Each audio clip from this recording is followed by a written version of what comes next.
dari arah Puncak yang akan menuju ke Jakarta ataupun Ciawi pada saat ini terpantau kondusif lancar.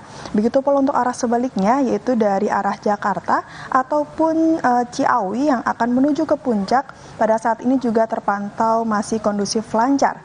Namun kami menghimbau kepada Anda para pengendara untuk tetap berada pada lajur yang benar demi keselamatan diri Anda pribadi maupun pengendara lainnya. Dan juga antisipasi di kawasan ini banyak sekali aktivitas angkutan umum yang kerap kali menaik turunkan penumpang di sembarang tempat. Dan bagi Anda saudara, diharapkan unkan kendaraan Anda di bahu jalan karena dapat mengganggu kelancaran arus lalu lintas. Dan bagi Anda saudara yang ingin mengetahui seputar informasi arus lalu lintas terkini, Anda juga dapat menghubungi call center kami di 15669 ataupun di SMS Center di 9119. Stop pelanggaran, stop kecelakaan, keselamatan untuk kemanusiaan, Indonesia tertib dan salam presisi. Demikian Ibda Syahara melaporkan, kembali bersama dengan Jihan di studio. Silakan. Baik, terima kasih atas laporan Anda Ibda Syahara. Selamat bertugas kembali. Saudara, kesal akibat terus rugi sejak 2018 lalu. Komunitas peternak unggas nasional membagikan 500 ekor ayam hidup di kawasan Patung Kuda, Jakarta. Informasinya seusai jeda, tetaplah di Kompas TV.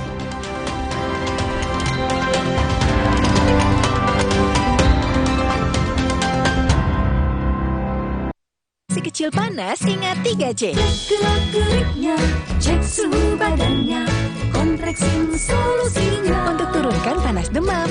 Kontreksin, bila si kecil. Andalan ibu siaga. Aqua percaya akan kebijaksanaan dan keajaiban alam. Aqua berasal dari gunung-gunung terpilih, bukan tempat yang mudah tercemar. Aqua disaring oleh lapisan bebatuan pelindung tanpa proses rekayasa. Aqua mengandung mineral alami tanpa tambahan zat berbahaya. Sehingga Aqua terasa dingin tanpa didinginkan. Jelaskan kalau tak semua air itu Aqua. Aqua 100% murni. Alah, lapar sih. Aha, Roma Makis Abon aja. Ekstra abon, ekstra abon, ekstra energi. Roma Makis, banyak rasa, siap asik lagi. Sekarang isi 3 lebih banyak.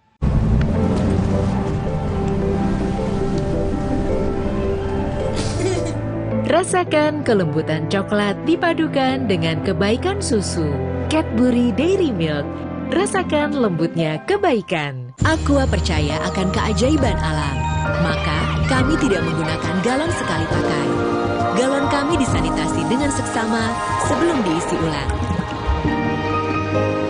Aqua 100% murni. Rasa takoyaki yang creamy, asin, manis bertabur katsu bushi. Nikmatnya sungguh meriah. Indomie Ramen Series. Nikmat otentiknya Pangzoku. Ini Minggu, Ayah. Stop dulu kerjanya. Hai Ayah semua, yuk seru-seruan. Wo oh oh oh Oreo. Wo oh oh oh Oreo. Aqua percaya akan kebijaksanaan dan keajaiban alam.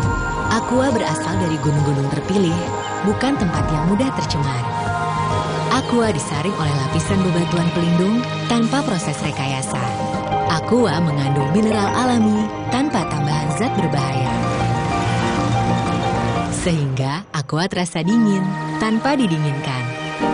Jelaskan kalau tak semua air itu Aqua. Aqua 100% murni.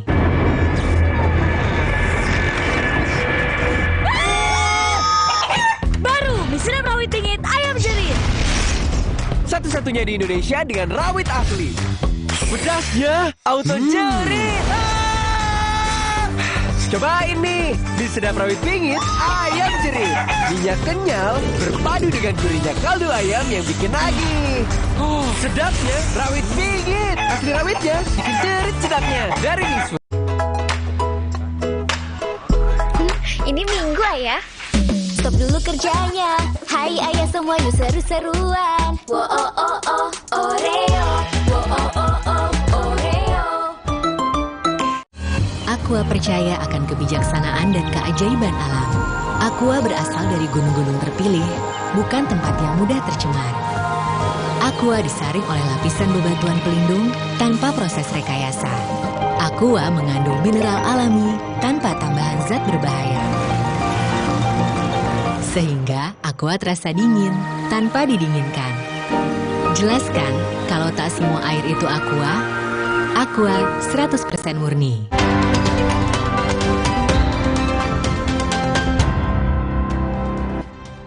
Saudara kesal akibat terus rugi sejak 2018 lalu, komunitas peternak unggas nasional membagikan 500 ekor ayam hidup kepada pengguna jalan di Jakarta Pusat.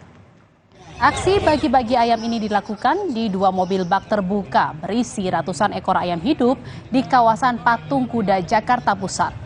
Pengguna jalan rela menepikan kendaraan hingga berdesak-desakan demi mendapatkan ayam hidup yang dibagikan secara cuma-cuma oleh para peternak ayam mandiri.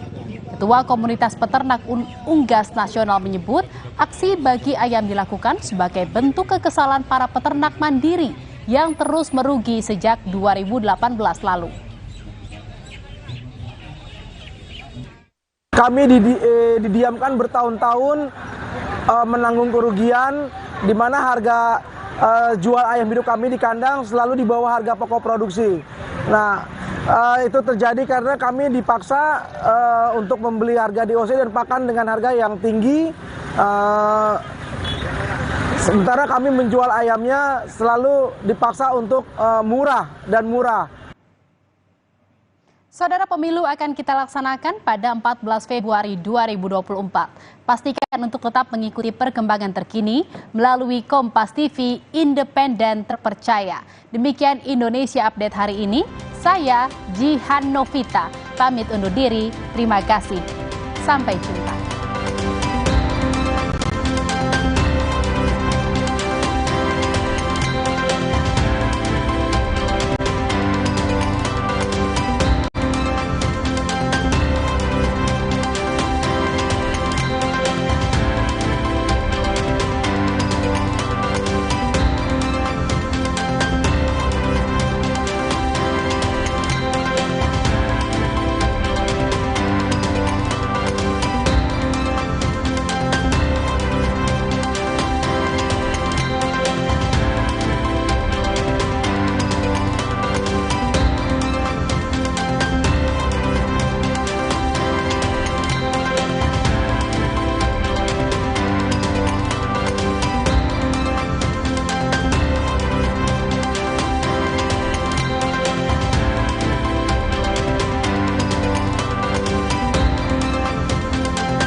Tentang putusan Mahkamah Konstitusi soal batas usia minimal Capres-Cawapres, duet Prabowo-Gibran kian digaungkan kader Gerindra.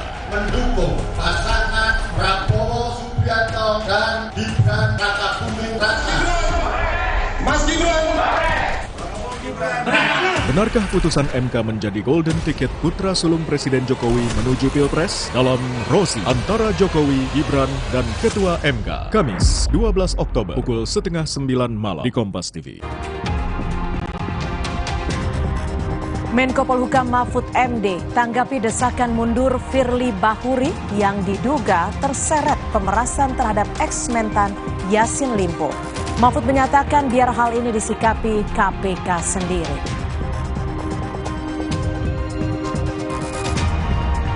Tak hanya umumkan Syahrul Yassin Limpo tersangka, KPK akan mendalami dugaan aliran dana ex-Mentan ke Partai Nasdem.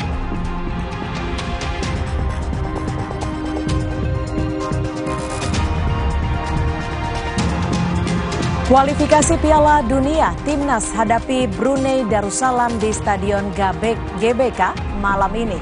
Asnawi CS mematok kemenangan di kandang.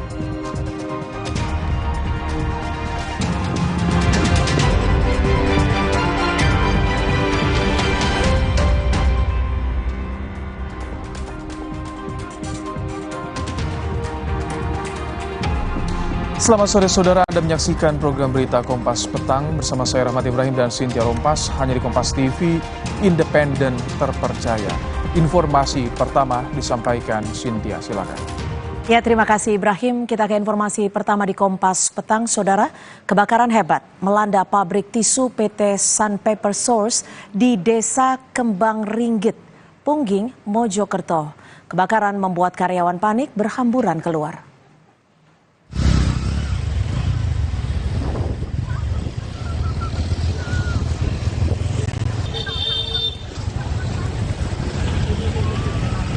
Kebakaran terjadi Kamis pukul 9 pagi. Saat itu pekerja sedang beraktivitas di dalam gudang produksi. Kebakaran menghanguskan 3 gudang penyimpanan bahan baku dan produksi tisu yang berada di samping pabrik. Belum diketahui secara pasti penyebab kebakaran, namun diduga penyebab kebakaran akibat korsleting listrik dari salah satu mesin produksi pabrik tisu saat memindahkan tisu.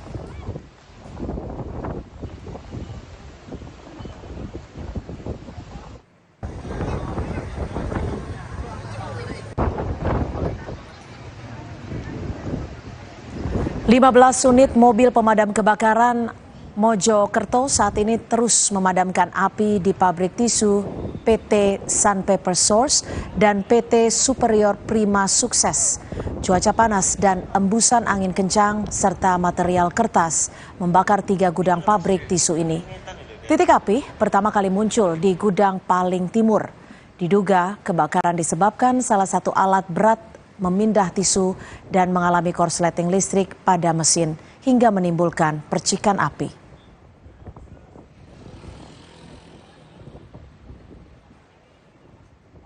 Kita ke sorotan lain di Kompas Petang, Saudara. Penyidik Polda Metro Jaya masih memeriksa sejumlah saksi terkait kasus dugaan pemerasan yang dilakukan pimpinan KPK kepada ex-mentan Syahrul Yassin Limpo. Penyidik Polda Metro Jaya memastikan proses penyidikan kasus dugaan pemerasan oleh pimpinan KPK saat ini masih dalam proses pemeriksaan saksi. Sudah ada 11 saksi yang diperiksa termasuk mantan-mentan Syahrul Yassin Limpo, sopir dan ajudan dari Syahrul Yassin Limpo. 11 saksi diperiksa untuk mengumpulkan sejumlah bukti pada tahap penyidikan.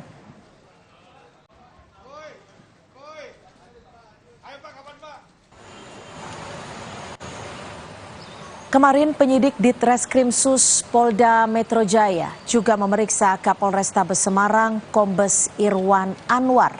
Ini adalah pemeriksaan kedua bagi Kapolrestabes Semarang karena sebelumnya Kombes Irwan pernah diperiksa pada tahap penyelidikan. Dalam keterangan sebelumnya, Kombes Irwan Anwar membantah memberikan dan melihat sejumlah uang yang diberikan Syahrul Yassin Limpo ke pimpinan KPK. Progres kemarin sama sudah kami sampaikan terkait dengan saudara kita yang sudah memberikan keterangannya sebagai saksi. Proses memakan waktu tentu ini mendasari pada bagaimana penyidik ingin menggali suatu fakta pada peristiwa tersebut ya, dalam proses penyidikan ini. Maka semua yang sudah dilakukan langkah-langkah tentu mendasari pada kaidah-kaidah aturan ya. Kemudian terkait dengan materi tentunya belum bisa kami sampaikan. Nanti penyidik akan melakukan analisis pada setiap proses langkah apapun pada proses ini. Menko Polhukam Mahfud MD merespon soal desakan mundur kepada pimpinan KPK yang saat ini tengah diselidiki terkait dugaan kasus pemerasan terhadap mantan Menteri Pertanian Syahrul Yassin Limpo. Mahfud menilai desakan itu adalah hal biasa. Dia menyerahkan kepada KPK untuk menyikapi desakan tersebut. KPK menurutnya punya ukuran sendiri terkait hal ini. Ya namanya desakan, ada yang nyuruh mundur, ada yang tidak nyuruh mundur, ya biarkan aja nanti disikapi sendiri oleh KPK. Tapi kan punya ukuran-ukuran sendiri. Wakil Ketua KPK Johanis Tanak membela Ketua KPK Firly Bahuri terkait adanya desakan agar Firly Bahuri tidak dilibatkan lagi dalam penanganan perkara korupsi di Kementerian Pertanian. Desakan untuk Firly tak ikut mengambil keputusan dari proses hukum kasus korupsi Kementerian Pertanian muncul setelah foto pertemuan Firly dengan Syahrul Yassin Limpo beredar di tengah isu pemerasan pimpinan KPK. Wakil Ketua KPK Johanis Tanak mengingatkan jika Firly Bahuri masih memiliki wewenang sebagai pimpinan KPK. Tidak ada kekhawatiran konflik kepentingan. Saya bisa katakan tidak ada buktinya. Sejak pengaduan ada, kemudian penyelidikan dan penyidikan, tetap saja berjalan lancar. Tidak ada hambatan bagi kami yang kemudian menetapkan tersangka. Siapa tersangka? Kalau Pak Firly tidak dilibatkan, justru salah kita. Kenapa? Tidak kolektif kolegial. Perintah undang-undang, bukan perintah kami, bukan maunya kami. Tapi kalau Pak Firly tidak ada, tidak boleh diikutkan. Sementara beliau masih punya hak sebagai pimpinan, kemudian kita mengatakan, sudah Bapak nggak boleh ikut. Sementara peneliti Pusat Kajian Anti Korupsi Zainul Rohman menilai, pimpinan KPK yang diduga melakukan pemerasan kepada Syahrul Yassin Limpo tidak boleh dilibatkan dalam pengambilan keputusan yang menyangkut perkara korupsi Kementan karena berpotensi menimbulkan konflik kepentingan. Karena KPK seakan terlihat gamang. Oleh karena itu, saya katakan bahwa KPK ini ditunggu sikapnya. Baik itu dari pimpinan KPK itu kan bersifat kolektif kolegial, tidak hanya satu orang, masih ada 4 orang lainnya. Untuk penetapan status tersangka itu pun tanpa kehadiran, tanpa persetujuan dari FB pun itu bisa dilakukan. Yang kedua adalah ketua KPK jangan diberikan akses informasi apalagi ikut mengambil keputusan. Kenapa? Karena ada potensi benturan kepentingan. Benar belum ada pengumuman status tersangka terhadap FB. Tetapi di KPK juga ada peraturan tentang pencegahan dan pengelolaan konflik kepentingan. Sehingga saat ini KPK telah menetapkan mantan Menteri Pertanian Syahrul Yassin Limpo dan 2 pejabat Kementan sebagai tersangka kasus korupsi. Sementara Polda Metro Jaya belum menetapkan tersangka dalam kasus dugaan pemerasan pimpinan KPK oleh Syahrul Yassin Limpo. Dalam kasus pemerasan, polisi telah menaikkan kasus ini ke penyidikan namun masih memeriksa sejumlah saksi dan barang bukti, termasuk foto pertemuan Firly Bahuri dan Syahrul Yassin Limpo yang beredar. Tim Liputan Kompas TV. Dan saudara, lebih lengkap kita terhubung dengan jurnalis Kompas TV, sudah ada Francisco Donasiano. Sisko, sejumlah saksi sudah diperiksa untuk kasus dugaan pemerasan oleh pimpinan KPK kepada mantan Mentan Syahrul Yassin Limpo. Kapan tepatnya jadwal penyidik akan memeriksa pimpinan KPK dalam kasus ini, Sisko? Jika ditanyakan kemudian masalah kapan pemimpin KPK yang memang masih saat ini belum diterangkan secara gamblang seperti itu oleh pihak Polda Metro Jaya untuk pemeriksaan, karena mengingat sudah masuk dalam penyidikan dan sudah 11 orang seperti itu Cynthia dan juga saudara, ini yang juga kami masih tunggu ataupun juga gali informasinya. Bahwa kemudian yang dijelaskan oleh pihak Polda Metro Jaya dalam hal ini Kabid Humas Polda Metro Jaya menjelaskan bahwa ini merupakan masih dalam materi penyidikan siapa kemudian yang jadi terlapor dan kemudian kapan nantinya dipanggil pemimpin KPK ini tidak bisa berspekulasi ataupun juga berandai-andai seperti itu yang disebutkan. Nah, memang cukup menarik bahwa sejumlah nama ini mengerucut, bahkan kalau kita melihat di paket pengantar sebelumnya, Cynthia dan juga saudara ini makin mengerucut kepada sebuah namanya itu Firly Bahuri. Apakah kemudian pimpinan KPK yang saat ini beredar di awak media ataupun juga publik adalah Firly Bahuri, itulah nantinya yang masih kami nantikan ataupun juga gali informasinya. Nah, terkait namun memang secara simultan seperti itu baik dari Polda ataupun juga KPK, ini kasus kemudian yang sedang ditangani baik itu korupsi yang ada di Kementerian Pertanian ataupun kasus dugaan pemerasan yang dilakukan oleh pimpinan KPK ini terus berjalan secara masing-masing di setiap instansi seperti itu. Dan untuk lebih jelasnya terkait masa penanganan ataupun juga kasus dari pemerasan yang terjadi oleh pimpinan KPK ini akan dijelaskan oleh Kabid Humas Polda Metro Jaya, Kombes Trunoyodo yang telah kami rekam sebelumnya.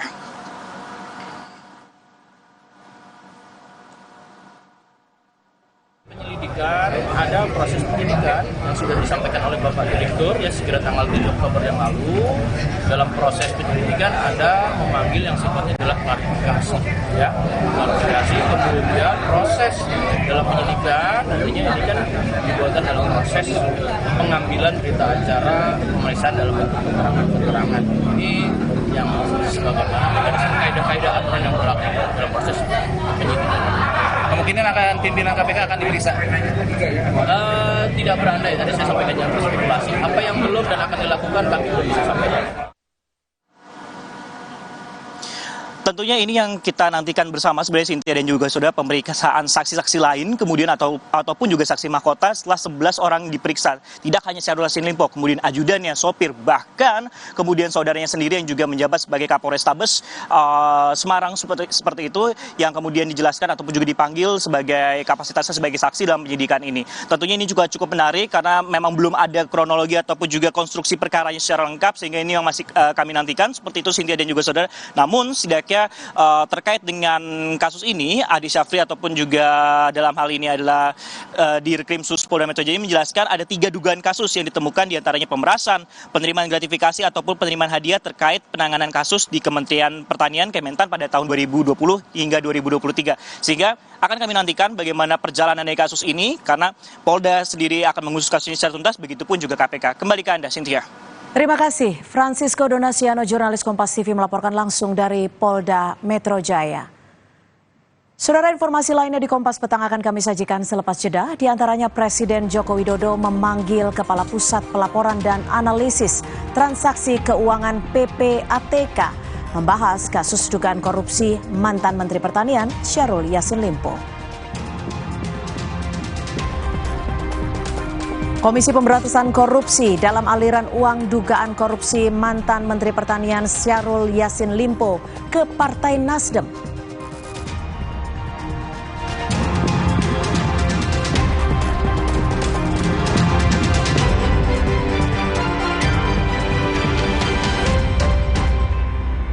Mendapatkan sumber mata air terbaik, Le Mineral melakukan ratusan eksplorasi. Setiap tetesnya mengandung mineral esensial seimbang yang penting untuk tubuh, galon yang selalu baru dan bebas BPA. Inilah komitmen Le Mineral. Siapkan diri untuk pencapaian luar biasa dan lewati batasmu. Stargazer X, unleash the X in you. Yuk, sarapan Energen sereal. Aku yang buat ya, Bu. Aku mau vanila. Aku mau yang coklat. Energen, sereal nomor 1 di Indonesia. Terbuat dari gandum Australia. Bernutrisi dan mengenyangkan. Kenyang. Aqua percaya akan keajaiban alam. Maka, kami tidak menggunakan galon sekali pakai. Galon kami disanitasi dengan seksama sebelum diisi ulang. Aqua 100% murni. Tiap hari, keluargaku kena panas yang bikin gerah, keringetan, dan bau badan. Mereka perlu yang seger. Mandi pakai Dettol. Segarnya mint dan jeruk yuzu. Berikan sensasi 5 derajat lebih dingin. Dan lindungi dari kuman penyebab bau badan. Dettol, perlindungan dengan sensasi 5 derajat lebih dingin. Malah, lapar sih. Aha, Roma Makis Abon aja. Ekstra abon, ekstra abon, ekstra energi. Roma Makis, banyak rasa, siap asik lagi. Sekarang isi 3 lebih banyak. Selamat datang, silakan. Hah? Emangnya ada waktu buat sakit kepala? Panadol Extra, cepat redakan sakit kepala dan nyeri yang mengganggu. Panadol Extra, cepat redakan sakit kepala, dapat diminum sebelum makan. Le Mineral beda banget, lebih smooth, lebih segar. Le Mineral memang berbeda. Setiap tetesnya mengandung mineral esensial seimbang yang penting untuk tubuh dan juga membuat rasa airnya lebih segar. Dan lebih enteng. Le Mineral.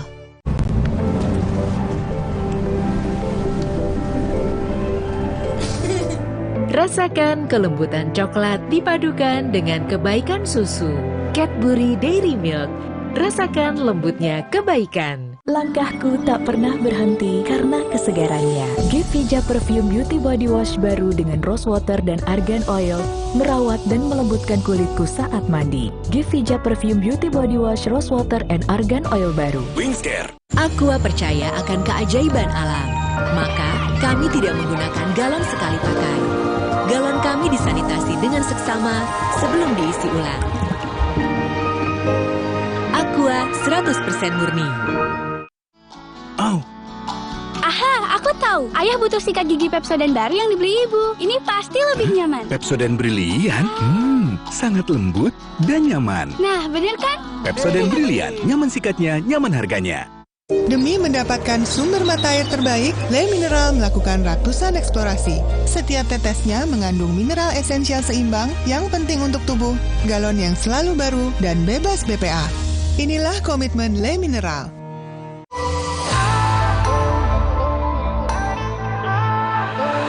Siapkan diri untuk pencapaian luar biasa dan lewati batasmu. Stargazer X, unleash the X in you.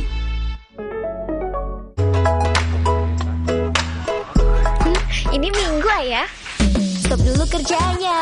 Hai ayah semua yuk seru-seruan. Wo oh oh oh Oreo.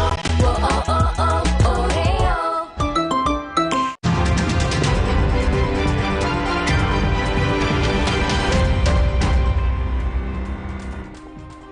Terima kasih Anda masih bersama kami di Kompas Petang, saya Cynthia Rompas. Saudara Presiden Jokowi memanggil Kepala Pusat Pelaporan dan Analisis Transaksi Keuangan PPATK. Salah satu bahasan soal kasus dugaan korupsi mantan Menteri Pertanian Syahrul Yassin Limpo. Presiden Jokowi memanggil Kepala PPATK Ivan Yustiavandana sehari setelah KPK resmi menetapkan Syahrul Yassin Limpo sebagai tersangka dugaan korupsi di Kementerian Pertanian. Beberapa hal yang dibahas selama pertemuan di Istana, antara lain persiapan keanggotaan Indonesia di Financial Action Task Force dan kasus hukum Syahrul Yassin Limpo. Rabu malam, KPK resmi menetapkan Syahrul Yassin Limpo dan 2 anak buahnya sebagai tersangka dugaan pemerasan dalam jabatan, penerimaan gratifikasi, dan pidana pencucian uang. Merangkai Indonesia menjadi anggota PATF dan sama beberapa kasus saya sampaikan kepada beliau dan perkembangan terakhir. Beliau memberikan arahan terkait dengan tugas fungsi kami. Thank you ya, makasih ya. Kasusnya apa aja? Ya? Kasusnya apa aja Pak? Nanti ya. Contoh kasusnya. Contoh kasus Pak. Yang berkembang sekarang lah pokoknya. Pak, termasuk soal SEL ya Pak ya? Iya ya, semua ya. Pak, aliran-aliran alirannya gimana Pak? Ya, makasih ya.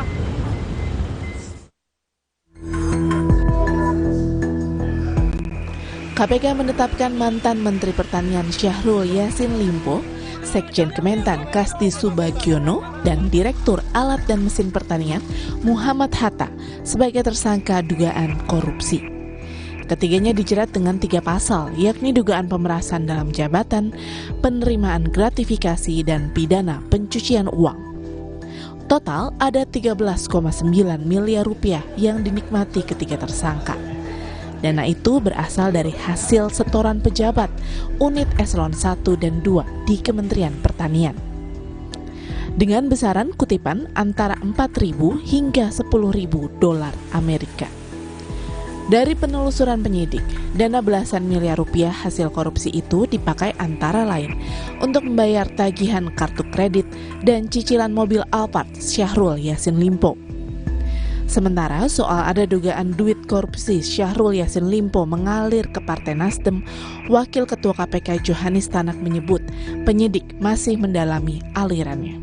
Sejauh ini uang yang dinikmati SEL bersama-sama dengan KS dan MH sejumlah 13,9 miliar rupiah dan penelusuran lebih mendalam masih terus dilakukan oleh tim penyidik. Sedangkan apakah ada aliran dana ke Nasdem itu nanti masih didalami lagi, ya. Bendahara Umum Partai Nasdem Ahmad Syahroni mengaku Syahrul Yassin Limpo mentransfer 20 juta rupiah bantuan bencana ke fraksi Nasdem di DPR. Syahroni mempersilahkan KPK jika ingin mengusut dugaan aliran dana korupsi Syahrul Yassin Limpo ke partainya. Saya sempat ngecek ada transferan ke fraksi Nasdem dari SEL. Dari SEL itu bantuan bencana. Bantuan bencana. Nilainya 20 juta. 20 juta.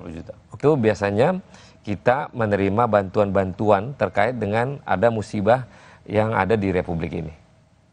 Jadi tidak masalah artinya kalau ada penelusuran lebih jauh di luar yang 20 juta itu. Kalau untuk ke partai sendiri nggak ada ya. Saya juga bendahara umum partai.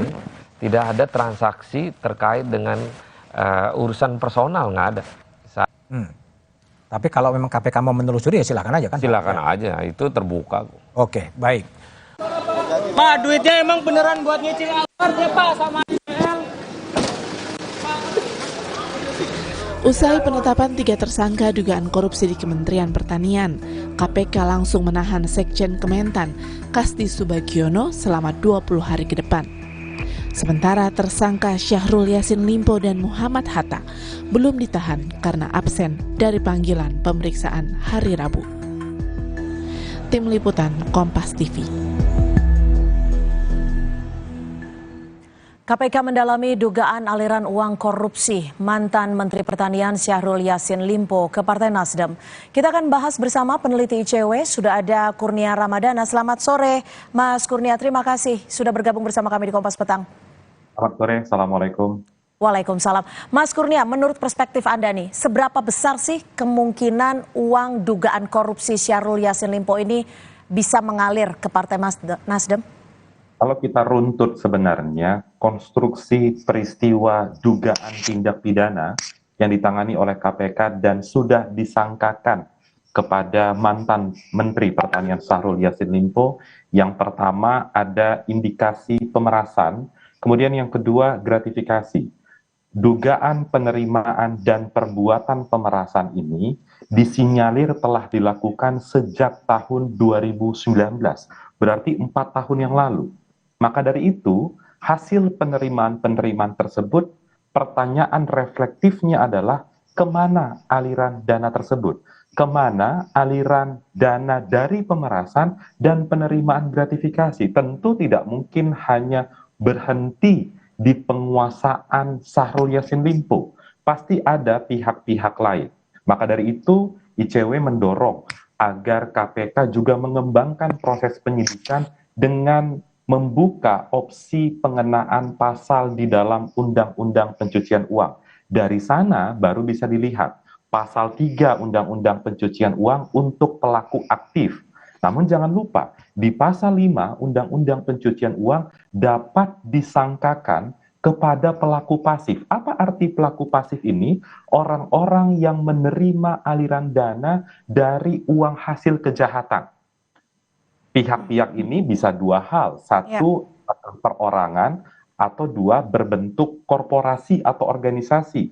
Maka kalau berangkat dari pertanyaan tadi, klaster partai politik masuk dalam klaster korporasi berdasarkan Perma 13 tahun 2016. Bisa disangkakan oleh aparat penegak hukum. Mari kita lihat bagaimana latar belakang organisasi Pak Syahrul Yassin Limpo, yaitu ada Partai Nasdem. Dan tadi di VT Kompas TV sudah diakui ada aliran dana dari Syahrul Yassin Limpo ke dalam Partai Nasdem. Maka yang harus dilihat adalah 1, apakah dana yang ditransfer itu berasal dari tindak kejahatan, kemudian kedua, apakah ada aliran dana lain untuk membiayai kegiatan-kegiatan partai. Tapi gini Mas Kurnia, ini kan juga sudah diakui bahwa ada sumbangan dari Yassin Limpo untuk bencana. Apakah ini juga bisa ditelisik dan berpotensi untuk melanggar? Lalu bagaimana membedakan ini menjadi bagian sumbangan bencana dari pribadi atau dari aliran dana kejahatan atau korupsi? Setiap partai politik atau organisasi mestinya punya standar penerimaan. Atau lebih lanjut lagi, apakah orang-orang yang menerima aliran dana kejahatan itu tahu atau tidak sumber pemberian uang itu atau sumber penerimaan dana itu dari mana? Tatkala kedua pihak sadar, pelaku mentransfer uang hasil kejahatan dan penerima tahu bahwa uang itu juga berasal dari tindak kejahatan dan tetap diterima, di sana ada potensi terjadinya tindak pidana pencucian uang. Meskipun memang pembuktiannya akan sangat berlapis, namun tadi juga di VT Kompas TV sudah diputar, harus ada kerjasama, koordinasi antar lembaga. 1 dari Komisi Pemberantasan Korupsi, kemudian yang kedua ada Pusat Pelaporan Analisis Transaksi Keuangan untuk melihat aliran dana ini. Apakah setiap bulan yang masuk ke rekening Syahrul Yassin Limpo itu dalam kapasitas yang wajar atau tidak? Kalau tidak wajar, apakah itu sudah masuk disangkakan dalam pasal gratifikasi atau belum? Itu yang menjadi pekerjaan rumah. Mas Kurnia, tapi begini, bagaimana bisa membuktikan bahwa dugaan aliran dana Syahrul Yassin Limpo ke parpol ini? Karena sebelumnya kan Bendahara Umum Nasdem juga membantah keras bahwa ada aliran dana.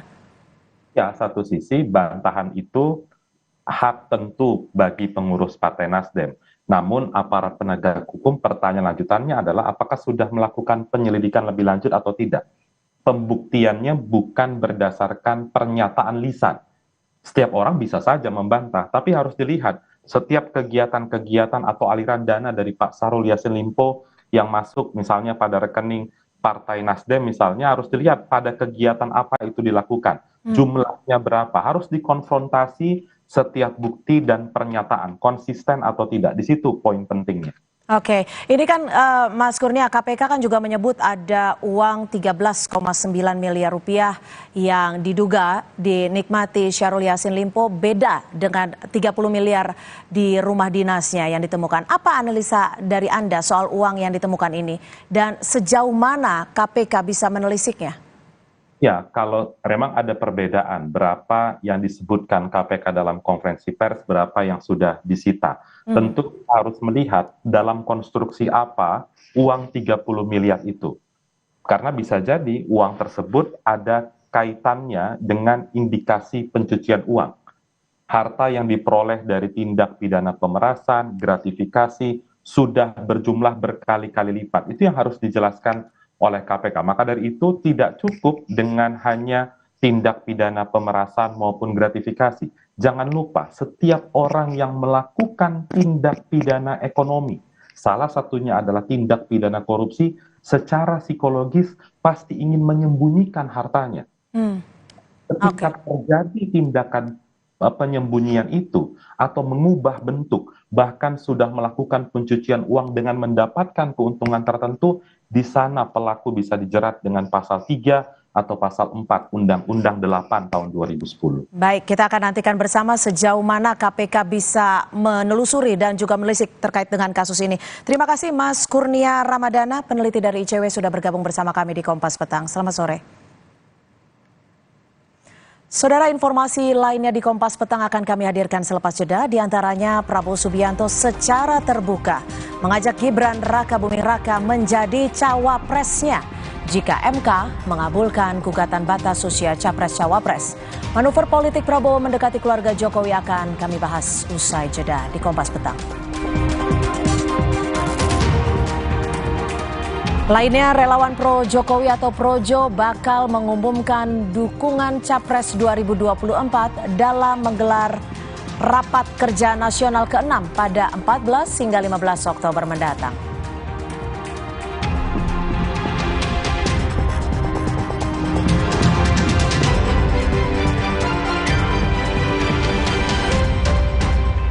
Prenagen kaya akan protein, omega 3, dan kalsium. Penting untuk pembentukan organ tubuh bayi. Minum selama hamil 9 bulan.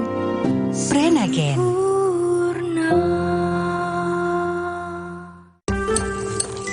Ma, minum dulu biar nggak capek. Senang kan melihat anak tumbuh dengan baik bersama Morinaga Cilgo, nutrisi berkualitas untuk dukung daya tahan tubuh, bantu tumbuh kembangnya. Morinaga Cilgo. Demi mendapatkan sumber mata air terbaik, Le Mineral melakukan ratusan eksplorasi. Setiap tetesnya mengandung mineral esensial seimbang yang penting untuk tubuh, galon yang selalu baru, dan bebas BPA. Inilah komitmen Le Mineral. Selamat datang, silakan. Hah? Emangnya ada waktu buat sakit kepala? Panadol Extra, cepat redakan sakit kepala dan nyeri yang mengganggu. Panadol Extra, cepat redakan sakit kepala, dapat diminum sebelum makan. Baru isi perut, udah kosong lagi. Dikit-dikit, lapar. Barusan jajan, tapi masih lapar. Dikit-dikit, lapar. Sari Gandum, dengan gandum utuh dan krim coklat lezat, bikin kenyang lebih lama. Sari Gandum, seenak itu, sekenyang itu. Wow, kirain pot. Taunya Fresh Care Smash yang lagi viral. Fresh Care Smash 4-in-1. Tren baru, double inhalernya unik, nonjok segernya. Bisa buat ngerok, sampai pijit. Keren dan stylish. Fresh Care Smash, ekspresikan gayamu. Inovasi baru dari Hotin. Hotin Go, oles, go. Roll on, go. Pijat, go. Nggak sentuh langsung, nggak bikin tangan panas. Hotin Go, hotnya in, langsung go. Aku pikir semua air mineral itu sama. Le mineral itu beda. Le mineral memang berbeda. Setiap tetesnya mengandung mineral esensial seimbang yang penting untuk tubuh dan juga membuat rasa airnya lebih segar. Segernya. Le mineral. Oh, Aha, aku tahu. Ayah butuh sikat gigi Pepsodent baru yang dibeli ibu. Ini pasti lebih nyaman. Pepsodent Brilian? Sangat lembut dan nyaman. Nah, bener kan? Pepsodent Brilian, nyaman sikatnya, nyaman harganya. Ini Minggu ayah. Stop dulu kerjanya. Hai ayah semua yuk seru-seruan. Wo oh oh oh Oreo. Wo oh oh oh Oreo. Aqua percaya akan kebijaksanaan dan keajaiban alam. Aqua berasal dari gunung-gunung terpilih, bukan tempat yang mudah tercemar. Aqua disaring oleh lapisan bebatuan pelindung tanpa proses rekayasa. Aqua mengandung mineral alami tanpa tambahan zat berbahaya. Sehingga Aqua terasa dingin tanpa didinginkan. Jelaskan kalau tak semua air itu Aqua. Aqua 100% murni.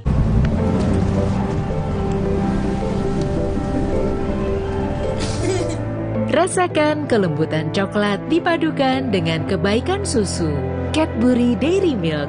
Rasakan lembutnya kebaikan. Demi mendapatkan sumber mata air terbaik, Le Mineral melakukan ratusan eksplorasi. Setiap tetesnya mengandung mineral esensial seimbang yang penting untuk tubuh, galon yang selalu baru, dan bebas BPA. Inilah komitmen Le Mineral.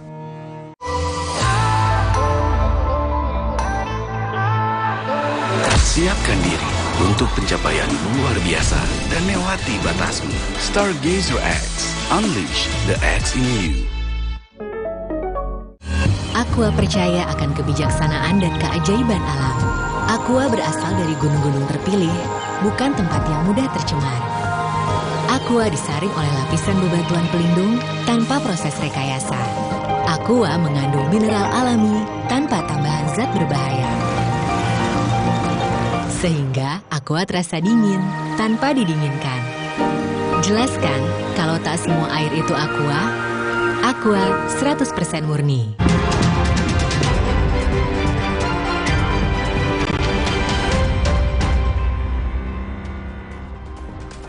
Terima kasih Anda masih bersama kami di Kompas Petang bersama saya Cynthia Rompas. Saudara Ketua Umum PSI Kaesang Pangarep dijadwalkan akan bertemu dengan Ketua Umum Gerindra Prabowo Subianto sore ini. Rencananya, Ketua Umum PSI Kaesang Pangarep akan bertemu Prabowo Subianto di rumah Prabowo di kawasan Kertanegara, Jakarta Selatan pada pukul 5 sore. PSI memastikan kunjungan Kaesang menyambut ajakan Ketua Umum Gerindra Prabowo Subianto sebelumnya yang telah mengundang Kaesang untuk bertemu di kediamannya di Kertanegara. Sebelumnya Prabowo Subianto juga pernah mengunjungi kantor PSI.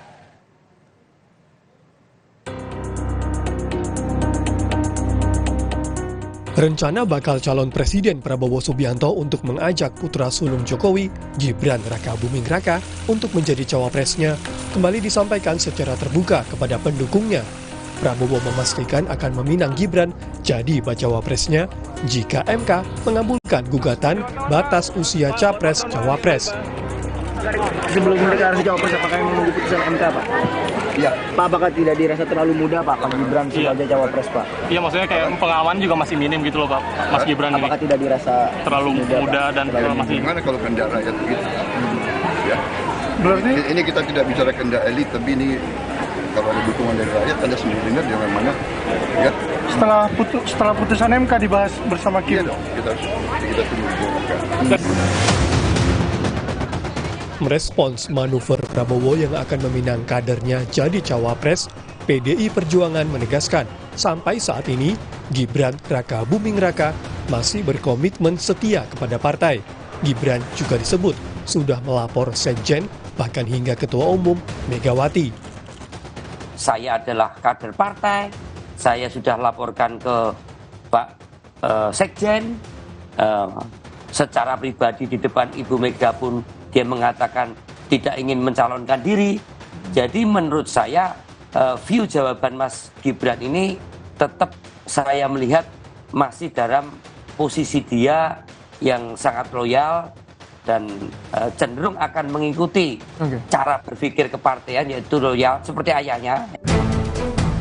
Spekulasi soal kemungkinan Gibran merapat ke Prabowo terus terbuka. Pengamat politik dari Parameter Politik Indonesia Adi Prayitno menilai spekulasi ini muncul karena Gibran tidak tegas menolak ajakan Gerindra untuk dampingi Prabowo di Pilpres. Itu juga kalau ada kader-kader PDIP coba untuk ditawarkan, mestinya juga menunjukkan hal yang juga tegas. Mendeklarasikan secara terbuka bahwa menolak dan itu dianggap menyalahi fatsun politik dari partai. Kan ini yang sebenarnya belum terdengar secara gamblang, belum terdengar secara hitam dan putih dari Mas Wali Kota kan disampaikan kepada publik. Maka muncul tafsir-tafsir liar. Mau tapi kelihatan malu-malu, jawabannya masih tidak hitam dan putih sehingga banyak spekulasi-spekulasi bahwa sebenarnya soal jawaban Mas Wali sampai saat ini ya sebenarnya ada sebuah keinginan karena masih menunggu soal bagaimana keputusan Mahkamah Konstitusi. Sorotan kini akan tertuju kepada putusan MK Senin pekan depan. Apakah MK akan memuluskan jalan Gibran atau justru sebaliknya? Sejumlah pengamat mengingatkan bahwa MK adalah lembaga yudikatif yang tidak berwenang membuat pasal baru dalam undang-undang, apalagi tidak berkaitan langsung dengan konstitusi. Tim Liputan Kompas TV.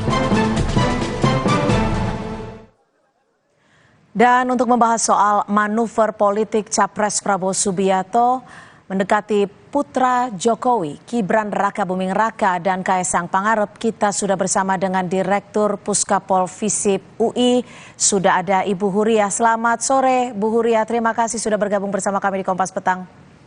Selamat sore Mbak Cynthia. Bu Huria, menurut perspektif Anda sebenarnya modal politik dari Prabowo Subianto ini sekarang bagaimana? Apa hanya soal kedekatan dengan Presiden Jokowi sampai menunggu Gibran Raka Buming Raka? Saya kira bukan cuma soal kedekatan ya. Ini kan sudah ada hitung-hitungan politik gitu ya, dan kita bisa melihat ini sebagai bentuk rasionalitas politik para aktor gitu. Saya kira ada dua hal Mbak Cynthia. Yang pertama, memang bagaimanapun kan faktor Jokowi gitu ya masih punya appeal yang tinggi gitu ya untuk menarik dukungan dari pemilih. Pak Jokowi masih punya pemilih-pemilih loyal gitu ya yang masih menunggu kira-kira di mana Pak Jokowi akan berpihak gitu ya kepada salah satu kontestan yang ada. Yang kedua saya kira ini juga persoalan balas budi politik gitu ya. Ini kan bergabungnya koalisi lama gitu ya. Partai lama di koalisinya Pak Prabowo termasuk juga gitu ya. Kaesang dengan PSI ini menjadi bentuk reuni saja gitu ya. Ada reuni politik yang terjadi dan juga balas budi gitu atas dukungan yang diberikan oleh Pak Prabowo pada saat Jokowi dulu di Pilkada DKI 2012. Tapi gini Bu Huria, kalau kita tahu Pak Prabowo kan memiliki koalisi besar, ada beberapa nama ketua umum yang juga dinilai potensial. Kenapa tidak dijagokan yang sejumlah nama itu, apalagi PAN juga masih mendukung Pak Erick Thohir? Iya, partai politik kan pengennya menang ya. Ini kan semua kandidat maunya menang dan mereka sedang berhitung-hitung sebenarnya begitu ya. Ketika kemudian ketika kemudian elektabilitas masing-masing kandidat ini bersaing ketat, mereka tentu saja perlu punya cawapres yang bisa menambah suara itu sehingga bisa memenangkan pemilu gitu. Nah, bicara soal itu berarti kan kita bicara dua hal gitu ya, melihat kira-kira sosok cawapres mana yang paling punya popularitas tinggi dan punya elektabilitas tinggi gitu ya. Bahwa kemudian di koalisi Pak Prabowo ada banyak ketum-ketum partai yang juga punya hasrat, punya ambisi ingin menjadi cawapres, iya. Tetapi balik lagi, apakah secara hitung-hitungan politik gitu ya, mereka mampu menambah suara yang signifikan buat memenangkan Pak Prabowo. Dan saya kira dalam konteks itu, kenapa kemudian Gibran gitu ya masih berupaya didorong-dorong gitu ya agar bisa jadi cawapres, termasuk manuver misalnya dengan melakukan judicial review gitu ya ke MA. Ya ini dari hitung-hitungan politik itu Mbak Cynthia. Iya. Tapi kalau secara etika Anda melihatnya seperti apa? Karena kan kemarin Gibran juga udah menegaskan bahwa masih loyal dengan PDIP. Ya, pernyataan Gibran saya kira juga pertanyaan normatif ya yang bisa kita lihat gitu ya, bahwa ya karena memang Gibran kemarin diusung oleh PDIP gitu ya dan masih menjadi masih menjadi wali kota definitif gitu ya, tentu saja dia juga berhati-hati gitu ya dengan statement politiknya. Nah, tetapi kalau bicara soal etika, saya kira politik kita hari ini yang dipertontonkan oleh para politisi memang sudah tidak lagi berbasis pada etika gitu ya. Etika tuh udah dibuang jauh-jauh hari gitu ketika partai dan kandidat rame-rame memang pada berhasrat ingin memenangkan pemilu gitu ya. Kalau nggak bisa pakai jalur formal ya itu tadi gitu ya.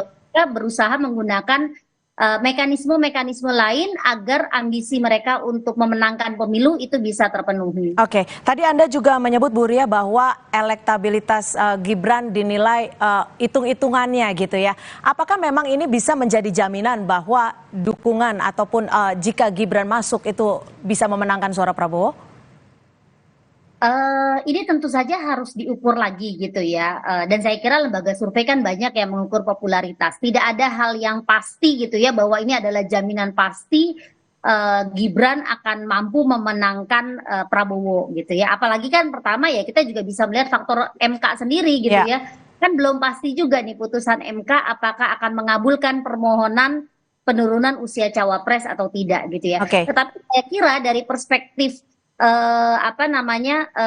partai politik ya, dari perspektif koalisi Prabowo sampai saat ini faktor Gibran mungkin memang dianggap masih faktor yang sangat penting gitu ya untuk menambah suara dan menambah dukungan bagi Jadi apakah ini menurut Anda dengan mendekati keluarga Jokowi itu menjadi salah satu upaya atau bahkan satu-satunya untuk menaikkan elektabilitas? Bukan satu-satunya saya kira ya, karena Pak Prabowo kan juga sebenarnya semakin banyak gitu ya mengajak partai-partai lain untuk berkoalisi gitu ya. Jadi ada dua faktor. Pertama tentu saja koalisi yang semakin besar ini dianggap bisa menambah kekuatan gitu ya, mesin kampanye yang nanti bekerja akan menjadi semakin banyak. Dan ada faktor Pak Jokowi gitu ya, dukungan dari Jokowi yang masih dianggap berpengaruh. Tapi saya kira Mbak Cynthia ini bukan hanya Pak Prabowo mendekati Pak Jokowi saja gitu ya. Jadi bukan hanya istilahnya ya sepihak saja gitu. Tapi Jokowi sendiri kalau kita lihat saat ini kan juga berusaha melakukan manuver juga gitu ya, jalan aman gitu. Karena pasca beliau nanti tidak lagi menjadi presiden dan beliau bukan pemilik partai, beliau perlu mencari tempat gitu ya, di mana tempat itu ada. Dan sekarang juga kan itu hitung-hitungannya saya kira gitu ya, antara PDIP atau juga di koalisinya Prabowo gitu. Jadi dua-duanya saya kira ini sedang berhitung sebenarnya mana yang paling menguntungkan buat mereka. Oke, jadi dua-duanya juga masih mencari jalan aman seperti itu ya. Terima kasih Ibu Huria, Direktur Puskapol Visip UI sudah bergabung bersama kami di Kompas Petang. Selamat sore. Saudara, kita beralih ke informasi lainnya. Saat mengisi kuliah umum di Universitas Katolik Parahyangan Bandung, Baca Pres Ganjar Pranowo mengungkap kriteria sosok cawapres. Ganjar menyebut cawapres yang dipilih harus satu visi dan misi dengannya, serta yang terpenting harus membawa isu anti korupsi. Selain itu, sosok pendampingnya juga harus siap melayani masyarakat dengan mudah, murah, dan cepat. Meski tidak menyebutkan nama, Ganjar akui nama-nama yang beredar di media dekat dengannya. Kayak wartawan setiap tanya siapa cawapres. Cawapresnya harus satu visi, satu misi dengan saya. Semuanya harus membawa isu anti korupsi karena ini soal integritas. Ya. Dan kedua, siap melayani masyarakat dengan 3 hal, mudah, murah, cepat. Maka yang beredar di seluruh media itu semua dekat dengan saya. Tinggal suara Anda yang kita butuhkan. Relawan Pro Jokowi atau Projo bakal mengumumkan dukungan Capres 2024 dalam menggelar rapat kerja nasional ke-6 pada 14 hingga 15 Oktober akhir pekan ini. Ketua Bapilpres Projo, Panel Barus, menyebut Ketua Dewan Pembina Projo, Jokowi akan hadir dan memberikan pidato di Rakernas ke-6 Projo. Rakernas akan menjadi mekanisme final untuk memutuskan capres yang didukung Projo. Dalam Rakernas akhir pekan ini, pidato Jokowi akan menjadi petunjuk bagi Projo di Pilpres 2024. Puncak dari pembukaan ini kita seluruhnya, baik Projo mungkin juga masyarakat luas akan menunggu pidato arahan dari Bapak Joko Widodo. Dan perlu kami tegaskan bahwa apa yang menjadi pidato arahan Ketua Dewan Pembina kami dalam hal ini Pak Joko Widodo, tentu ini akan menjadi basis tindakan politik kami menuju 2024. Saudara, informasi lainnya di Kompas Petang akan disampaikan rekan saya Rahmat Ibrahim. Silakan Ibrahim. Terima kasih Cynthia. Putusan MK soal batas usia Capres dan Cawapres akan diumumkan pekan depan. Jika dikabulkan, apakah akan menjadi karpet merah bagi Gibran melenggang ke bursa Pilpres? Apa dampak keputusan MK bagi demokrasi? Kita akan bahas usai jeda.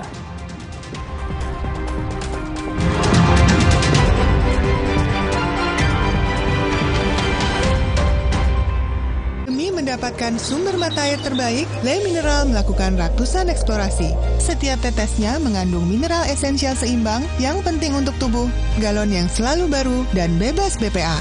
Inilah komitmen Le Mineral. Prenagen kaya akan protein, omega 3, dan kalsium. Penting untuk pembentukan organ tubuh bayi. Minum selama hamil 9 bulan. Prenagen.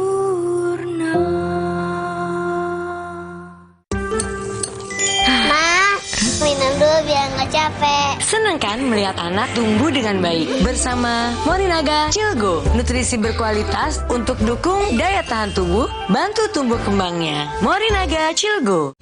Aqua percaya akan kebijaksanaan dan keajaiban alam. Aqua berasal dari gunung-gunung terpilih, bukan tempat yang mudah tercemar. Aqua disaring oleh lapisan bebatuan pelindung tanpa proses rekayasa. Aqua mengandung mineral alami tanpa tambahan zat berbahaya.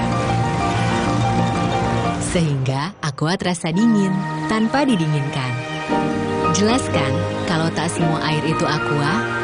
Aqua 100% murni. Jelang putusan Mahkamah Konstitusi soal batas usia minimal Capres-Cawapres, duet Prabowo-Gibran kian digaungkan kader Gerindra.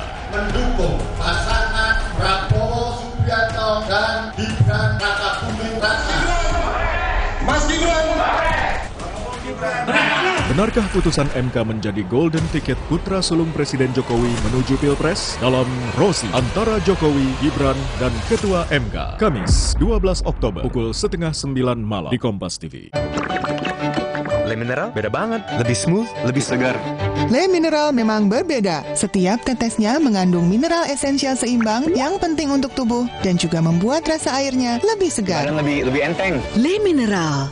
Wow, kirain pot, taunya Fresh Care Smash yang lagi viral. Fresh Care Smash 4-in-1. Tren baru, double inhalernya unik, nonjok segernya. Bisa buat ngerok, sampai pijit. Keren dan stylish. Fresh Care Smash, ekspresikan gayamu. Inovasi baru dari Hotin. Hotin Go. Oles, go. Roll on, go. Pijat, go. Nggak sentuh langsung, nggak bikin tangan panas. Hotin Go. Hotnya in, langsung go. Oli terus, enaknya terus. Manis asam, chewy. Manis asam, chewy. Manis asam, chewy. Oli terus. Gak nempel di gigi. Slay, olay. Demi mendapatkan sumber mata air terbaik, Le Mineral melakukan ratusan eksplorasi. Setiap tetesnya mengandung mineral esensial seimbang yang penting untuk tubuh, galon yang selalu baru, dan bebas BPA. Inilah komitmen Le Mineral.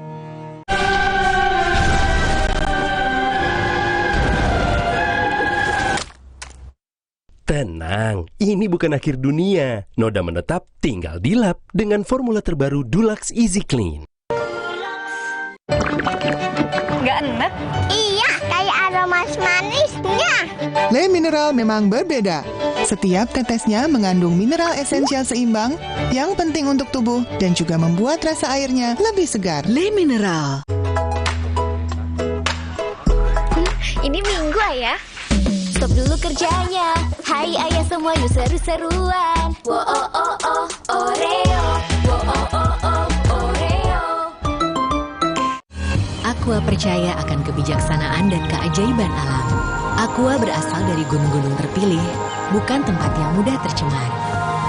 Aqua disaring oleh lapisan bebatuan pelindung tanpa proses rekayasa. Aqua mengandung mineral alami tanpa tambahan zat berbahaya. Sehingga Aqua terasa dingin tanpa didinginkan. Jelaskan kalau tak semua air itu Aqua. Aqua 100% murni.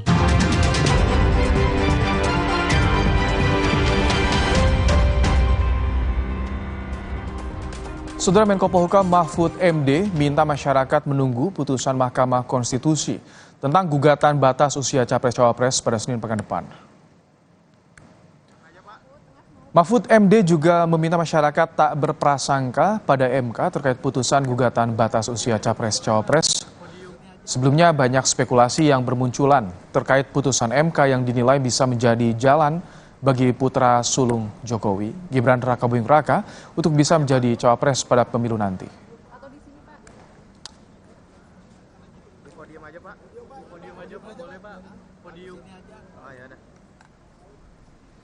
Tidak usah banyak prasangka juga kepada MK. Jangan-jangan nanti kita meramal lalu salah lagi kayak dulu. Iya kan? Ada yang meramal gini ternyata MK-nya enggak apa-apa, lalu salah semua ramal. Padahal rakyat sudah terlalu ribut. Yang ini enggak usah ngeramal-ramal lah, tapi berharap yang terbaik bagi negara ini. Gitu. Pergerakan Advokat Nusantara atau Perkat Nusantara menyampaikan somasi pada Ketua Mahkamah Konstitusi MK dan 8 hakim konstitusi lainnya. Surat somasi ditujukan terkait status kekerabatan Anwar Usman selaku Ketua MK dengan Presiden Joko Widodo yang rawan konflik kepentingan.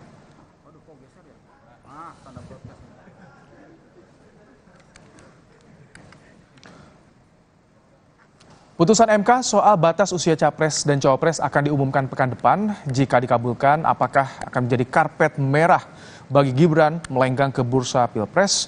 Apa dampak keputusan MK bagi demokrasi? Kita akan bahas bersama Koordinator Tim Advokat Perkat Nusantara, Petrus Celestinus, dan juga ada Ketua Perhimpunan Bantuan Hukum dan HAM Indonesia, Julius Ibrani. Selamat petang, Bang Petrus, Mas Julius.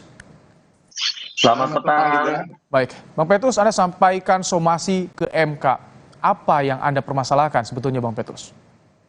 Ya, yang kita permasalahkan itu bahwa dengan adanya permohonan uji material terhadap pasal 169I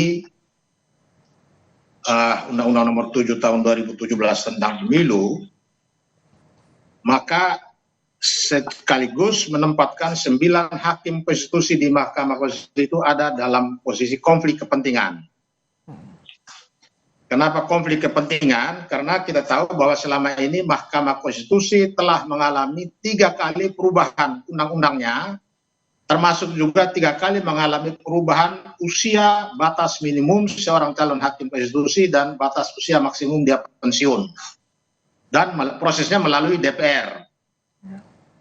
Tetapi ketika gugatan atau permohonan tentang uji material terhadap pasal tentang batas usia minimum Capres-Cawapres, Mahkamah Konstitusi kelihatannya mengakomodir perkara ini dan mereka memproses. Padahal sebelumnya Undang-Undang Pemilu pun sudah mengalami 3 kali perubahan dan 3 kali itu juga menyangkut batas usia minimum dan maksimum Capres-Cawapres. Tapi kan belum bisa ditebak, Bang Petrus, arah putusannya nanti kemana? Oh iya, walaupun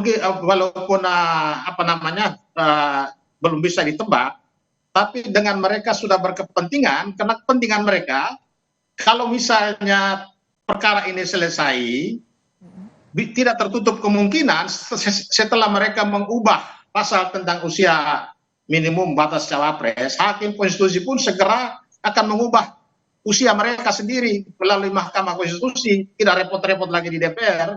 Karena kita tahu bahkan sudah menjadi rahasia umum, proses perubahan undang-undang melalui DPR itu jalannya panjang dan berbiaya tinggi. Sedangkan merubah, apalagi itu menyangkut kepentingan mereka sendiri, mereka akan dengan mudah memproses di Mahkamah Konstitusi. Disitulah saya lihat mereka berkepentingan. Baik, kami tangkap. Saya berikan kesempatan Mas Julius, rawan konflik kepentingan. Apakah putusan nanti akan berpengaruh pada pamor Jokowi menurut Anda? Oh ya jelas, kita tidak sedang berdukun ria, kita tidak sedang menebak-nebak, tapi analisis ini berdasarkan fakta lapangan yang terjadi. Pertama, Presiden Joko Widodo seringkali melompati proses legislasi yang begitu panjang yang Bang Petrus jelaskan tadi, dengan positif legislation di Mahkamah Konstitusi. Itu satu. Ya. Yang kedua, kita perlu lihat komposisi hakim hari ini ya itu memiliki konflik kepentingan tingkat tinggi yang kadarnya sudah tingkat tinggi ya, di mana ada hubungan pribadi antara Presiden Joko Widodo dengan Ketua Mahkamah Konstitusi selaku adik dan kakak ipar.